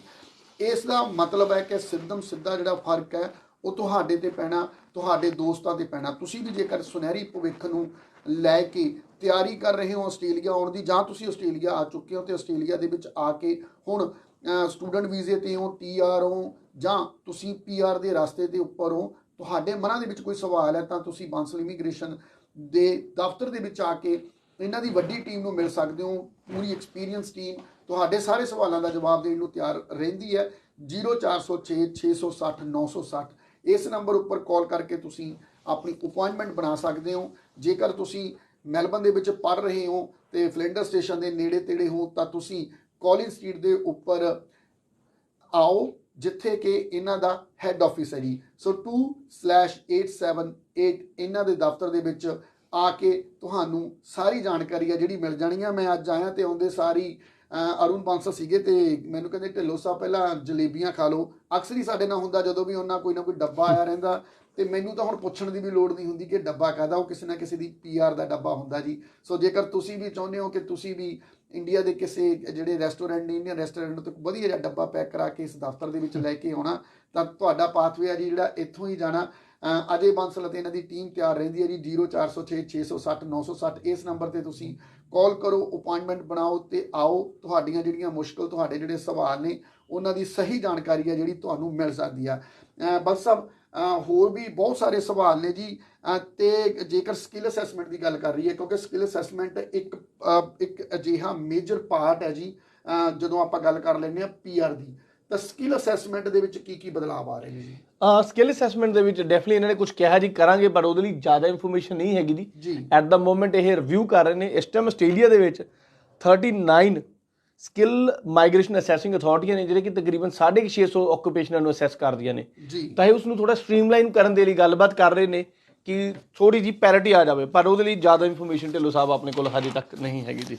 ਬਿਲਕੁਲ ਜੀ, ਜਿਹੜੀ ਵੀ ਇਨਫੋਰਮੇਸ਼ਨ ਜਿਵੇਂ ਵੀ ਆਊਗੀ, ਅਸੀਂ ਆਪਦੇ ਕੋਲੋਂ ਨਹੀਂ ਕੁਝ ਲਾ ਕੇ ਦੇਣਾ ਕਿ ਅਸੀਂ ਇੱਥੇ 100 ਜਿਹੜੇ ਪੇਜਿਸ ਨੇ ਉਹਦੀ ਇੱਕ ਰਿਪੋਰਟ ਤੁਹਾਡੇ ਕੋਲੇ ਪੜ੍ਹ ਕੇ ਤੁਹਾਨੂੰ ਸੁਣਾ ਦਈਏ। ਜਿਵੇਂ ਅਪਡੇਟਸ ਆਉਣਗੀਆਂ ਉਵੇਂ ਜਿਹੜੀਆਂ ਅਪਡੇਟਸ ਨੇ ਤੁਹਾਡੇ ਤੱਕ ਬਾਂਸਲ ਇਮੀਗ੍ਰੇਸ਼ਨ ਕੰਸਲਟੈਂਟ ਦੇ ਦੁਆਰਾ ਪਹੁੰਚਦੀਆਂ ਕੀਤੀਆਂ ਜਾਣਗੀਆਂ। ਪੰਦਰਵਾੜੇ ਦਾ ਪ੍ਰੋਗਰਾਮ ਅਸੀਂ ਲੈ ਕੇ ਤੁਹਾਡੇ ਤੱਕ ਆਉਂਦੇ ਹਾਂ, ਲਾਈਵ ਬੈਠ ਕੇ ਗੱਲ ਕਰਦੇ ਹਾਂ ਤੇ ਲਾਈਵ ਸਵਾਲ ਜਵਾਬ ਜਿਹੜੇ ਨੇ ਉਹ ਜਿਹੜੇ ਤੁਸੀਂ ਸਾਡੇ ਤੱਕ ਪਹੁੰਚਦੇ ਕਰਦੇ ਹੋ ਜਾਂ ਜਿਹੜੇ ਸਾਡੇ ਕੰਸਰਨ ਹੁੰਦੇ ਨੇ, ਅਸੀਂ ਬਾਂਸਲ ਇਮੀਗ੍ਰੇਸ਼ਨ ਤੱਕ ਪਹੁੰਚਦੇ ਕਰ ਦਿੰਦੇ ਨੇ। ਬਾਂਸਲ ਸਾਹਿਬ ਸਵਾਲ ਅਗਲਾ ਹੈਗਾ ਜੀ ਰਾਵੀਪ੍ਰੀਤ ਹੋਣਾ ਦਾ। ਉਹ ਕਹਿੰਦੇ ਕਿ I have done nursing in India and appearing for NCLEX, just want to know criteria for PR after getting RN in Australia। ਦੇਖੋ ਜੀ, ਅਸੀਂ PR ਦੇ ਕ੍ਰਾਈਟੇਰੀਆ ਦੀ ਗੱਲ ਹੀ ਕਰ ਰਹੇ ਨੇ ਜੀ। ਐਨਕਲੈਸ ਕਰ ਲਿਆ ਤਾਂ ਹਜੇ OBA ਵੀ ਐਗਜ਼ਾਮ ਪਿਆ ਜੀ, ਤਾਂ ਮੇਰੇ ਖਿਆਲ ਨਾਲ ਤੁਹਾਨੂੰ ਉਦੋਂ ਬਾਅਦ ਟੂਰਿਸਟ ਵੀਜ਼ਾ ਲੈ ਕੇ ਆਸਟ੍ਰੇਲੀਆ ਆਉਣਾ ਪਵੇਗਾ ਤੇ ਆ ਕੇ OBA ਐਗਜ਼ਾਮ ਦੇਣਾ ਪਵੇਗਾ ਜੀ। ਇਸ ਤੋਂ ਇਲਾਵਾ ਸਭ ਸਾਡੇ ਨਾਲ ਜੁੜੇ ਰਹੋ ਜੀ। ਅਗਲੇ ਸਾਲ ਜਿਵੇਂ ਅਸੀਂ ਚੇਂਜਸ ਦੀ ਗੱਲ ਕਰ ਰਹੇ, ਜਦੋਂ ਚੇਂਜਸ ਆ ਰਹੀਆਂ ਤੁਹਾਨੂੰ ਡਿਟੇਲ ਦੇ ਵਿੱਚ ਦੱਸਿਆ ਜਾਊਗਾ ਜੀ। ਹਜੇ ਅੱਜ ਦੇ ਟਾਈਮ ਲਈ ਤਾਂ ਇਹੀ ਹੈ ਵੀ ਤੁਸੀਂ ਆਪਣੇ 7 ਬੈਂਡ ਲਓ, ਸਕਿੱਲ ਅਸੈਸਮੈਂਟ ਲਓ, ਰਜਿਸਟ੍ਰੇਸ਼ਨ ਲਓ। ਤਾਂ ਉਹਦੇ ਲਈ ਨਰਸਾਂ ਲਈ ਜਾਂ ਸੋਸ਼ਲ ਵਰਕਰ ਲਈ, ਟੀਚਰ ਦੇ ਲਈ PR ਤਕਰੀਬਨ ਆਉਣ ਵਾਲੇ ਸਮੇਂ ਦੇ ਵਿੱਚ ਸੌਖੀ ਹੀ ਰਹਿਣੀ ਆ, ਤਾਂ ਤੁਹਾਨੂੰ ਘਬਰਾਉਣ ਦੀ ਲੋੜ ਨਹੀਂ ਹੈਗੀ। ਬਿਲਕੁਲ ਜੀ। ਸੋ ਜਿਹੜਾ ਹੌਸਪਿਟੈਲਿਟੀ ਦਾ ਜਾਂ ਜਿਹੜੀਆਂ ਮੈਡੀਕਲ ਸਰਵਿਸ, ਮੈਡੀਕਲ ਲਾਈਨ ਹੈ ਜੀ, ਉਹਨਾਂ ਦਾ ਸਕੋਪ ਹਮੇਸ਼ਾ ਪੂਰੀ ਸੰਸਾਰ ਦੇ ਵਿੱਚ ਹੈ ਜੀ। ਕਿਉਂਕਿ ਜੇਕਰ ਸੰਸਾਰ ਚੱਲਦਾ ਤਾਂ ਬਿਮਾਰੀਆਂ ਵੀ ਆਉਂਦੀਆਂ ਨੇ, ਤੇ ਜਦੋਂ ਬਿਮਾਰੀਆਂ ਨੇ ਤਾਂ ਜੇਕਰ ਕੋਵਿਡ ਦੀ ਗੱਲ ਕਰ ਲਈਏ ਤਾਂ ਨਰਸਾਂ ਨਰਸਿੰਗ ਜਿਹੜਾ ਡਿਪਾਰਟਮੈਂਟ ਸੀ ਉਹਨੇ ਸਭ ਤੋਂ ਜ਼ਿਆਦਾ ਹੈਲਪ ਕੀਤੀ ਹੈ ਜੀ ਆਸਟ੍ਰੇਲੀਆ ਦੇ ਵਿੱਚ ਵੀ। ਉਸ ਦੇ ਲਈ ਵੀ ਅਸੀਂ ਨਰਸਿੰਗ ਡਿਪਾਰਟਮੈਂਟ ਦਾ ਮੈਡੀਕਲ ਲਾਈਨ ਦੇ ਵਿੱਚ ਕੰਮ ਕਰ ਰਹੇ ਕਾਮਿਆਂ ਦੇ ਬਹੁਤ ਬਹੁਤ ਸ਼ੁਕਰਗੁਜ਼ਾਰ ਹਾਂ। ਬਸ ਹੁਣ ਇੱਕ ਗੱਲ ਇਹ ਹੁੰਦੀ ਸੀਗੀ ਕਿ ਯਾਰ ਤੁਸੀਂ ਜੇਕਰ ਮੈਲਬਨ ਦੇ ਵਿੱਚੋਂ, ਐਡੀਲੇਡ ਦੇ ਵਿੱਚੋਂ ਜਾਂ ਤੁਸੀਂ ਕਿਸੇ ਹੋਰ ਸਿਟੀ ਦੇ ਵਿੱਚ ਬੈਠੇ ਹੋ, ਤੁਸੀਂ ਛੇਤੀ ਜਾਂ ਫਾਸਟ ਕਰਨੀ ਹੈ ਨਾ ਆਪਣੀ PR, ਤਾਂ ਰੀਜਨਲ ਏਰੀਆ ਵੱਲ ਚਲੇ ਜਾਓ। ਹੁਣ ਅਗਲਾ ਸਵਾਲ ਵੀ ਮੇਰਾ ਇਹੀ ਆ, ਰੀਜਨਲ ਜਿਹੜੀਆਂ ਵੀਜ਼ਾਜ਼ ਨੇ ਉਹਨਾਂ ਨੂੰ ਲੈ ਕੇ ਕੀ ਕੀ ਅਪਡੇਟਸ ਹੈਗੇ ਨੇ ਆਪਣੇ ਕੋਲ? ਡਾਕਟਰ ਸਾਹਿਬ ਰੀਜਨਲ ਆਸਟ੍ਰੇਲੀਆ ਦੇ ਲਈ ਬਹੁਤ ਵਾਰ ਸਿਮਿਲਰ ਅਪਡੇਟਸ ਆਈਆਂ ਨੇ ਜੀ। ਤਾਂ ਬੇਸਿਕਲੀ ਕੀ ਵੀ ਫਾਸਟ ਕਰਾਂਗੇ ਤਾਂ ਇਹਨਾਂ ਨੇ ਵੀ ਸੇਮ ਚੀਜ਼ ਕਹੀ ਹੈ ਕਿ ਅਸੀਂ ਮਿਨਿਸਟਰੀਅਲ ਐਕਸ਼ਨ 100 ਜਿਹੜੀ ਕਿ ਡਿਟਰਮਿਨ ਕਰਦੇ ਵੀ ਕਿਹਦੀ ਪ੍ਰੋਸੈਸਿੰਗ ਕਿਸ ਰੇਂਜ ਵਿੱਚ ਹੋਣੀ ਹੈ, ਪਰ ਜਿਹੜੀ ਕਿ ਤਕਰੀਬਨ ਫੋਲੋ ਮੈਨੂੰ ਲੱਗਦਾ ਨਹੀਂ ਕੀਤੀ ਜਾ ਰਹੀ, ਉਹਨੂੰ ਚੇਂਜ ਕਰਕੇ ਅਸੀਂ ਰੀਜਨਲ ਵੀਜ਼ਿਆਂ ਨੂੰ ਟੌਪ ਪ੍ਰਾਇੋਰਟੀ ਬਣਾਵਾਂਗੇ। ਤਾਂ ਜੇ ਅਸੀਂ ਰੀਜਨਲ ਆਸਟ੍ਰੇਲੀਆ ਦੇ ਵਿੱਚ ਰਿਲੇਟਡ ਕੋਈ ਵੀਜ਼ਾ ਪਾਇਆ ਤਾਂ ਉਹ ਵੀਜ਼ਾ ਜਲਦੀ ਪ੍ਰੋਸੈਸ ਹੋਊਗਾ, ਜਲਦੀ ਗ੍ਰਾਂਟ ਹੋਊਗਾ ਤੇ ਇਟ ਸ਼ੁੱਡ ਬੀ ਹੈਪਨ ਐਨੀ ਡੇ। ਇਹਨਾਂ ਦੇ ਹਿਸਾਬ ਨਾਲ ਅੱਜ ਕੱਲ੍ਹ ਪਰਸੋਂ ਇਹਨਾਂ ਨੇ ਲੇਟ ਟੂ 2023 ਗਿਆ ਸੀਗਾ ਤੇ we are in late 2023, but ਜਦੋਂ ਇੰਪਲੀਮੈਂਟ ਹੋਊਗਾ ਢਿੱਲੋਂ ਸਾਹਿਬ ਉਦੋਂ ਹੀ ਪਤਾ ਲੱਗੂਗਾ ਜੀ। ਬਿਲਕੁਲ ਜੀ, ਜਿਵੇਂ ਜਿਵੇਂ ਅਪਡੇਟਸ ਆਉਣਗੀਆਂ ਉਵੇਂ ਤੁਹਾਡੇ ਤੱਕ ਪਹੁੰਚਣਗੀਆਂ, ਜਿਵੇਂ ਜਿਵੇਂ ਸਾਡੇ ਕੋਲੇ ਤੁਹਾਡੇ ਸਵਾਲਾਂ ਦੇ ਜਵਾਬ ਆਉਣਗੇ। ਇਹ ਗੱਲ ਦੇ ਵਿੱਚ ਕੋਈ ਦੋ ਰਾਏ ਨਹੀਂ ਆ, ਕਿਉਂਕਿ ਤੁਸੀਂ ਜੇਕਰ ਆਸਟ੍ਰੇਲੀਆ ਦੇ ਵਿੱਚੋਂ ਤੁਸੀਂ ਇਸ ਪਾਥਵੇ ਤੇ ਤੁਰੇ ਹੋ ਜਿੱਥੇ ਤੁਸੀਂ ਆਪਣਾ ਸਟੂਡੈਂਟ ਵੀਜ਼ਾ, TR, PR ਦੇ ਚੱਕਰਾਂ ਦੇ ਵਿੱਚ ਫਸੇ ਹੋਏ ਹੋ, ਪਰ ਉਸ ਦੇ ਨਾਲ ਨਾਲ ਤੁਸੀਂ ਆਪਣਾ ਪਰਿਵਾਰ ਵੀ ਦੇਖਣਾ, ਤੁਸੀਂ ਆਪਣਾ ਕੰਮਕਾਰ ਵੀ ਦੇਖਣਾ। ਤੇ ਦੂਸਰੀ ਤਰਫ ਬਾਂਸਲ ਇਮੀਗ੍ਰੇਸ਼ਨ ਦੀ ਟੀਮ ਦਾ ਕੰਮ ਹੀ ਇਹ ਆ ਕਿ ਇਹਨਾਂ ਨੇ 24 ਘੰਟੇ ਲਗਾਤਾਰ ਨਜ਼ਰ ਰੱਖਣੀ ਹੁੰਦੀ ਆ ਇਮੀਗ੍ਰੇਸ਼ਨ ਡਿਪਾਰਟਮੈਂਟ ਦੀ ਹਰ ਜਿਹੜੀ ਹਿਲਜੁਲ ਹੁੰਦੀ ਆ ਉਸ ਦੇ ਉੱਪਰ। ਨਵੀਂ ਪਾਲਿਸੀ ਬਣਦੀ ਆ, ਨਵੀਂ ਪਾਲਿਸੀ ਦੇ ਵਿੱਚ ਕੀ ਹੋਣਾ, ਕੀ ਸੰਭਾਵਨਾ ਹੋ ਸਕਦੀਆਂ ਨੇ, ਜੇਕਰ ਉਹ ਜਿਹੜੀਆਂ ਚੇਂਜਿਸ ਨੇ ਤੁਹਾਡੇ PR ਦੇ ਪਾਥਵੇ ਨੂੰ ਮੁਸ਼ਕਲ ਕਰ ਰਹੀਆਂ ਨੇ ਤਾਂ ਉਸ ਨੂੰ ਆਸਾਨ ਕਿਵੇਂ ਬਣਾਇਆ ਜਾ ਸਕਦਾ, ਇਸ ਸਾਰੀ ਗੱਲ ਦੀ ਜਿਹੜੀ ਜਾਣਕਾਰੀ ਆ, ਜਿਹੜੀ ਨਿਗਰਾਨੀ ਆ, ਇਹ ਕਰਦੇ ਨੇ। ਤੁਸੀਂ ਫਿਰ ਇੱਕ ਵਾਰੀ ਨੰਬਰ ਹੈ ਜਿਹੜਾ ਜ਼ਰੂਰ ਨੋਟ ਕਰ ਲਵੋ ਜੀ, 0406 660 960। ਇਸ ਨੰਬਰ ਉੱਪਰ ਤੁਸੀਂ ਕਾਲ ਕਰਕੇ ਆਪਣੀ ਅਪਾਇੰਟਮੈਂਟ ਬਣਾਓ ਅਤੇ ਬਾਂਸਲ ਇਮੀਗ੍ਰੇਸ਼ਨ ਦੇ ਦਫ਼ਤਰ ਦੇ ਵਿੱਚ ਆ ਕੇ ਤੁਸੀਂ ਮੈਲਬਨ ਹੋ ਤਾਂ ਮੈਲਬਨ ਦੇ ਦਫ਼ਤਰ ਦੇ ਵਿੱਚ ਆ ਸਕਦੇ ਹੋ। ਐਡੀਲੇਡ ਦੇ ਵਿੱਚ ਵੀ ਦਫ਼ਤਰ ਹੈ, ਕੈਨਬਰਾ ਦੇ ਵਿੱਚ ਦਫ਼ਤਰ ਹੈ। ਹੋਰ ਵੀ ਜੇਕਰ ਆਸਟ੍ਰੇਲੀਆ ਦੇ ਵਿੱਚ ਤੁਹਾਡੀ ਕੋਈ ਡਿਮਾਂਡ ਹੈ, ਤੁਹਾਡੀ ਕੋਈ ਹੈਗੀ ਆ, ਉੱਥੇ ਵੀ ਅਸੀਂ ਰਿਕੁਐਸਟ ਕਰ ਲਾਂਗੇ ਕਿ ਉਹਨਾਂ ਸ਼ਹਿਰਾਂ ਦੇ ਵਿੱਚ ਵੀ ਇਹ ਨਵੇਂ ਦਫ਼ਤਰ ਜਿਹੜੇ ਖੋਲ੍ਹ ਲੈਣ, ਕਿਉਂਕਿ ਆਉਣ ਵਾਲਾ ਜਿਹੜਾ ਸਮਾਂ ਹੈ ਉੱਥੇ ਬਹੁਤ ਲੋੜ ਪੈਣੀ ਹੈ ਬਾਂਸਲ ਇਮੀਗ੍ਰੇਸ਼ਨ ਹੋਣਾ ਦੀ ਟੀਮ ਦੀ। ਬਸ ਹੁਣ ਜਦੋਂ ਕੋਈ ਗੱਲ ਕਰਦਾ ਹੁੰਦਾ ਨਾ ਤਾਂ ਉਸ ਗੱਲ ਦਾ ਮਤਲਬ ਸਿੱਧਾ ਨਹੀਂ ਹੁੰਦਾ। ਹੁਣ ਮੀਡੀਆ ਦੇ ਵਿੱਚ ਜਿਹੜੀ ਗੱਲ ਹੋ ਰਹੀ ਹੈ ਓਵਰਆਲ, ਜੇਕਰ ਮੈਂ ਗੱਲ ਕਰਾਂ ਕਿ ਬੰਸ ਸਾਹਿਬ ਤੁਸੀਂ ਕਿਵੇਂ ਦੇਖਦੇ ਹੋ ਜਾਂ ਕੀ ਜਿਹੜੀਆਂ ਜਾਣਕਾਰੀ ਆ ਸਾਨੂੰ ਮਿਲ ਰਹੀ ਹੈ ਜਿਹੜੀਆਂ ਮੀਡੀਆ ਦੇ ਵਿੱਚ ਰਿਲੀਜ਼ ਹੋਈ ਹੈ ਜੀ ਇਸ ਨਵੀਂ ਮਾਈਗ੍ਰੇਸ਼ਨ ਪਾਲਿਸੀ ਨੂੰ ਲੈ ਕੇ? ਦੇਖੋ ਜੀ, ਮੇਰੇ ਖਿਆਲ ਨਾਲ ਸਾਰੇ ਰਲੇ ਹੋਏ ਨੇ ਜੀ ਮੀਡੀਆ ਦੇ ਵਿੱਚ। ਮੀਡੀਆ ਰਿਲੀਜ਼ ਕਰ ਰਹੇ ਨੇ, ਕਦੇ ਕੁਝ ਕਹਿੰਦੇ ਨੇ, ਕਦੇ ਕੁਝ ਕਹਿ ਦਿੰਦੇ ਨੇ। ਆਪਣੀਆਂ ਹੀ ਪਾਲਿਸੀਆਂ ਜਿਹੜੀਆਂ ਇਹਨਾਂ ਨੇ ਕੁਝ ਕੁ ਮਹੀਨੇ ਪਹਿਲਾਂ ਹੀ ਰਿਲੀਜ਼ ਕੀਤੀਆਂ ਨੇ, ਉਹਨਾਂ ਦੇ ਉੱਪਰ ਹੀ ਨਹੀਂ ਖਰੇ ਉਤਰਦੇ। Everyday they changing their statements. ਤਾਂ ਮੇਰੇ ਖਿਆਲ I'm not going to give too much value to what media, what they say in the media, ਜਾਂ ਮੀਡੀਆ ਕੀ ਕਹਿ ਰਿਹਾ। Migration system broken, they need to fix it, they need to bring more people, then they give longer TR so they can stay and help Australia. Now they say they are staying here, they are taking our houses. तो everyday ਨਵੀਂ ਚੀਜ਼ ਆ ਰਹੀ ਹੈ ਜੀ। ਤਾਂ ਮੇਰੇ ਖਿਆਲ ਨਾਲ ਦਰਸ਼ਕਾਂ ਸਰੋਤਿਆਂ ਨੂੰ ਇਹੀ ਆ ਰਹੀ, ਥੋੜ੍ਹਾ ਜਿਹਾ ਸਟੇ ਟਾਈਟ। ਮੇਰੇ ਖਿਆਲ ਨਾਲ ਆਉਣ ਵਾਲੇ 2-3 ਮਹੀਨੇ ਜ਼ਰੂਰ ਔਖੇ ਹੋਣਗੇ, ਪਰ ਉਹੀ ਗੱਲ ਹੈ, ਜਦੋਂ ਚੰਗਾ ਸਮਾਂ ਨਹੀਂ ਰਹਿੰਦਾ ਤਾਂ ਮਾੜਾ ਵੀ ਨਹੀਂ ਰਹਿੰਦਾ। ਇਟ ਵਿਲ ਡੈਫੀਨਿਟਲੀ ਚੇਂਜ ਜੀ। ਬਿਲਕੁਲ ਜੀ। ਸੋ ਦੋਸਤੋ, ਜਿਹੜਾ ਬਦਲਾਵ ਹੈ ਉਹ ਕੁਦਰਤ ਦਾ ਨਿਯਮ ਹੈ, ਬਦਲਾਵ ਆਉਣਾ ਹੀ ਹੁੰਦਾ। ਪਰ ਅਸੀਂ ਦੇਖ ਰਹੇ ਹਾਂ ਮਤਲਬ ਸਾਹਿਬ, ਜੇਕਰ ਪੂਰੀ ਵਰਲਡ ਪੋਲੀਟਿਕਸ ਨੂੰ ਦੇਖੀਏ ਨਾ, ਵਰਲਡ ਪੋਲੀਟਿਕਸ ਵੀ ਚੇਂਜ ਹੋ ਰਹੀ ਆ। ਜੇਕਰ ਅਸੀਂ ਕੈਨੇਡਾ ਦੀ ਗੱਲ ਕਰ ਲਈਏ, ਅਮਰੀਕਾ ਦੀ ਗੱਲ ਕਰ ਲਈਏ, ਜਾਂ ਹੁਣ ਖਾਸ ਤੌਰ ਤੇ ਕੈਨੇਡਾ ਦੀ ਮਾਈਗ੍ਰੇਸ਼ਨ ਪਾਲਿਸੀ ਦੀ ਗੱਲ ਕਰ ਲਈਏ, ਜਿੱਥੇ ਭਾਰਤੀਆਂ ਦੀ ਪਹਿਲੀ ਪਸੰਦ ਸੀ, ਹੁਣ ਮੈਨੂੰ ਲੱਗਦਾ ਇਸ ਵਾਰ ਮੈਂ ਗੱਲ ਕੀਤੀ ਆ ਵਿਆਹਾਂ ਦਾ ਜਿਹੜਾ ਸੀਜ਼ਨ ਆ ਥੋੜਾ ਠੰਡਾ ਚੱਲ ਰਿਹਾ। ਉਹ ਜਿਹੜਾ ਕੁਝ ਪਿੱਛੇ ਦੇ ਹੋਇਆ ਵਾਪਰਿਆ ਉਹਦੇ ਕਾਰਨ ਜੀ, ਅਤੇ ਹੋਰ ਵੀ ਜਿਹੜੀਆਂ ਆਉਣ ਵਾਲਾ ਸਮਾਂ ਉਹਦੇ ਵਿੱਚ ਚੇਂਜਸ ਜਿਹੜੀਆਂ ਆਉਣਗੀਆਂ। ਹੁਣ ਗੱਲ ਕਰ ਲੈਂਦੇ ਹਾਂ ਜੀ ਆਸਟ੍ਰੇਲੀਆ ਦੀ ਨਵੀਂ ਮਾਈਗ੍ਰੇਸ਼ਨ ਸਟ੍ਰੈਟਜੀ। ਨਵੀਂ ਮਾਈਗ੍ਰੇਸ਼ਨ ਸਟ੍ਰੈਟਜੀ ਦਾ ਸਿੱਧਾ ਇੰਡੀਅਨ ਦੇ ਉੱਪਰ ਕੀ ਪ੍ਰਭਾਵ ਪਊਗਾ ਜੀ? ਦੇਖੋ ਜੀ, ਉਹਦੇ ਲਈ we are quoting Philip Green, Australian high commissioner to India. ਤਾਂ ਉਹਨਾਂ ਦੇ ਮੁਤਾਬਿਕ ਕਿਉਂਕਿ ਨਰਿੰਦਰ ਮੋਦੀ ਨੇ economic trade corporation agreement Australia ਨਾਲ ਸਾਈਨ ਕੀਤਾ, ਤਾਂ ਹੋਪਫੁਲੀ ਜਿਹੜੇ TR ਦੇ ਚੇਂਜਸ ਨੇ ਇੰਡੀਅਨਸ ਦੇ ਉੱਤੇ ਸ਼ਾਇਦ ਨਾ ਪੈਣ। ਤਾਂ ਹੋ ਸਕਦਾ ਇੰਡੀਆ ਦੀ TR ਬੈਚਲਰ ਲਈ 2 ਸਾਲ, ਮਾਸਟਰ ਲਈ 3 ਸਾਲ, ਤੇ PhD ਲਈ ਤੇ ਮਾਸਟਰ ਬਾਈ ਰਿਸਰਚ ਲਈ 4 ਸਾਲ ਹੀ ਰਹੇ। ਬਟ ਰਹਿੰਦੀ ਹੈ ਜਾਂ ਨਹੀਂ ਰਹਿੰਦੀ ਹੈ ਤਾਂ ਆਉਣ ਵਾਲਾ ਸਮਾਂ ਹੀ ਦੱਸੇਗਾ ਢਿੱਲੋਂ ਸਾਹਿਬ। ਬਿਲਕੁਲ ਜੀ। ਸੋ ਉਮੀਦ ਕਰ ਸਕਦੇ ਹਾਂ ਜੀ, ਕਿਉਂਕਿ ਉਮੀਦ ਦੇ ਉੱਪਰ ਹੀ ਦੁਨੀਆ ਚੱਲਦੀ ਹੈ, ਕਿ ਜਿਹੜੀ ਇਹ ਨਵੀਂ ਪਾਲਿਸੀ ਆ, ਇਹ ਪਾਲਿਸੀ ਤੁਹਾਡੀ ਬੈਟਰਮੈਂਟ ਦੇ ਲਈ ਹੋਵੇ, ਕਿਉਂਕਿ ਹਰੇਕ ਸਰਕਾਰ ਨੇ ਆਪਣੀਆਂ ਸਾਰੀਆਂ ਜਿਹੜੀਆਂ ਪਾਲਿਸੀਆਂ ਹੁੰਦੀਆਂ ਨੇ ਉਹਨਾਂ ਦੇ ਵਿੱਚ ਬਦਲਾਵ ਲਿਆਉਣੇ ਹੁੰਦੇ ਨੇ। ਇਹ ਵੀ ਇੱਕ ਬਦਲਾਵ ਹੈ। ਜਦੋਂ ਦੇ ਅਸੀਂ ਆਏ ਹਾਂ ਪਿਛਲੇ 15 ਸਾਲਾਂ ਦੇ ਵਿੱਚ ਬਹੁਤ ਸਾਰੇ ਬਦਲਾਅ, ਉਤਰਾਅ ਚੜ੍ਹਾਅ ਦੇਖੇ ਨੇ। ਬਾਂਸਲ ਸਾਹਿਬ ਤਾਂ ਮੈਨੂੰ ਲੱਗਦਾ ਇੱਕ ਦਿਨ ਦੇ ਵਿੱਚ ਹੀ ਕਈ ਇਸ ਤਰ੍ਹਾਂ ਦੀਆਂ ਬਿਲਕੁਲ ਜੀ, ਬਿਲਕੁਲ ਜੀ। ਬਣਦੀਆਂ ਤੇ ਉਹਨੂੰ ਇੰਪਲੀਮੈਂਟ ਕਰਦੇ ਦੇਖਦੇ ਨੇ ਕਿਉਂਕਿ ਜਦੋਂ ਇਸ ਤਰ੍ਹਾਂ ਦੀ ਵੱਡੀ ਹਿਲਜੁਲ ਹੁੰਦੀ ਆ, ਖਾਸ ਤੌਰ ਤੇ ਮੈਂ ਫਿਰ ਰਿਪੋਰਟ ਕਰ ਰਿਹਾ ਜੀ, ਜਦੋਂ ਪ੍ਰਧਾਨ ਮੰਤਰੀ ਕਿਸੇ ਦੇਸ਼ ਦਾ ਆ ਕੇ ਹੈੱਡ ਆਪਣੀ ਮਾਈਗ੍ਰੇਸ਼ਨ ਪਾਲਿਸੀ ਦੇ ਬਾਰੇ ਮੀਡੀਆ ਦੇ ਵਿੱਚ ਗੱਲ ਕਰ ਰਿਹਾ ਹੋਵੇ, ਚੇਂਜਸ ਦੀ ਗੱਲ ਕਰ ਰਿਹਾ ਹੋਵੇ, ਪੁਨਰਗਠਨ ਦੀ ਗੱਲ ਕਰ ਰਿਹਾ ਹੋਵੇ, ਤਾਂ ਜਿਹੜਾ ਸਾਡਾ ਸੋਚਣਾ ਤੇ ਫਿਕਰ ਕਰਨਾ ਉਹ ਜ਼ਰੂਰੀ ਬਣ ਜਾਂਦਾ ਹੈ। ਪਰ ਇਸ ਸੋਚ ਨੂੰ, ਇਸ ਫਿਕਰ ਨੂੰ ਜੇਕਰ ਤੁਸੀਂ ਘਟਾਉਣਾ ਹੈ ਤਾਂ ਤੁਸੀਂ ਬਾਂਸਲ ਇਮੀਗ੍ਰੇਸ਼ਨ ਦਫ਼ਤਰ ਦੇ ਵਿੱਚ ਜ਼ਰੂਰ ਆਓ। ਇਹਨਾਂ ਦੀ ਵੱਡੀ ਟੀਮ ਉਸ ਦੇ ਨਾਲ ਸੰਪਰਕ ਕਰੋ। ਇਹ ਤੁਹਾਨੂੰ ਦੱਸਣਗੇ ਕਿ ਤੁਸੀਂ ਇਸ ਵਕਤ ਕਿੱਥੇ ਖੜੇ ਹੋ, ਤੁਹਾਡਾ TR ਦਾ, ਤੁਹਾਡਾ PR ਦਾ ਜਿਹੜਾ ਪਾਥਵੇ ਹੈ ਉਹ ਕਿਵੇਂ ਇਸ ਨਵੀਂ ਸਟ੍ਰੈਟਜੀ ਤੋਂ ਮੁਕਤ ਹੋ ਕੇ ਆਸਾਨੀ ਨਾਲ ਨਿਬੇੜਿਆ ਜਾ ਸਕਦਾ ਹੈ। 0406 660 960 ਇਸ ਨੰਬਰ ਉੱਪਰ ਤੁਸੀਂ ਕਾਲ ਕਰੋ, ਅਪਾਇੰਟਮੈਂਟ ਬਣਾ ਲਓ।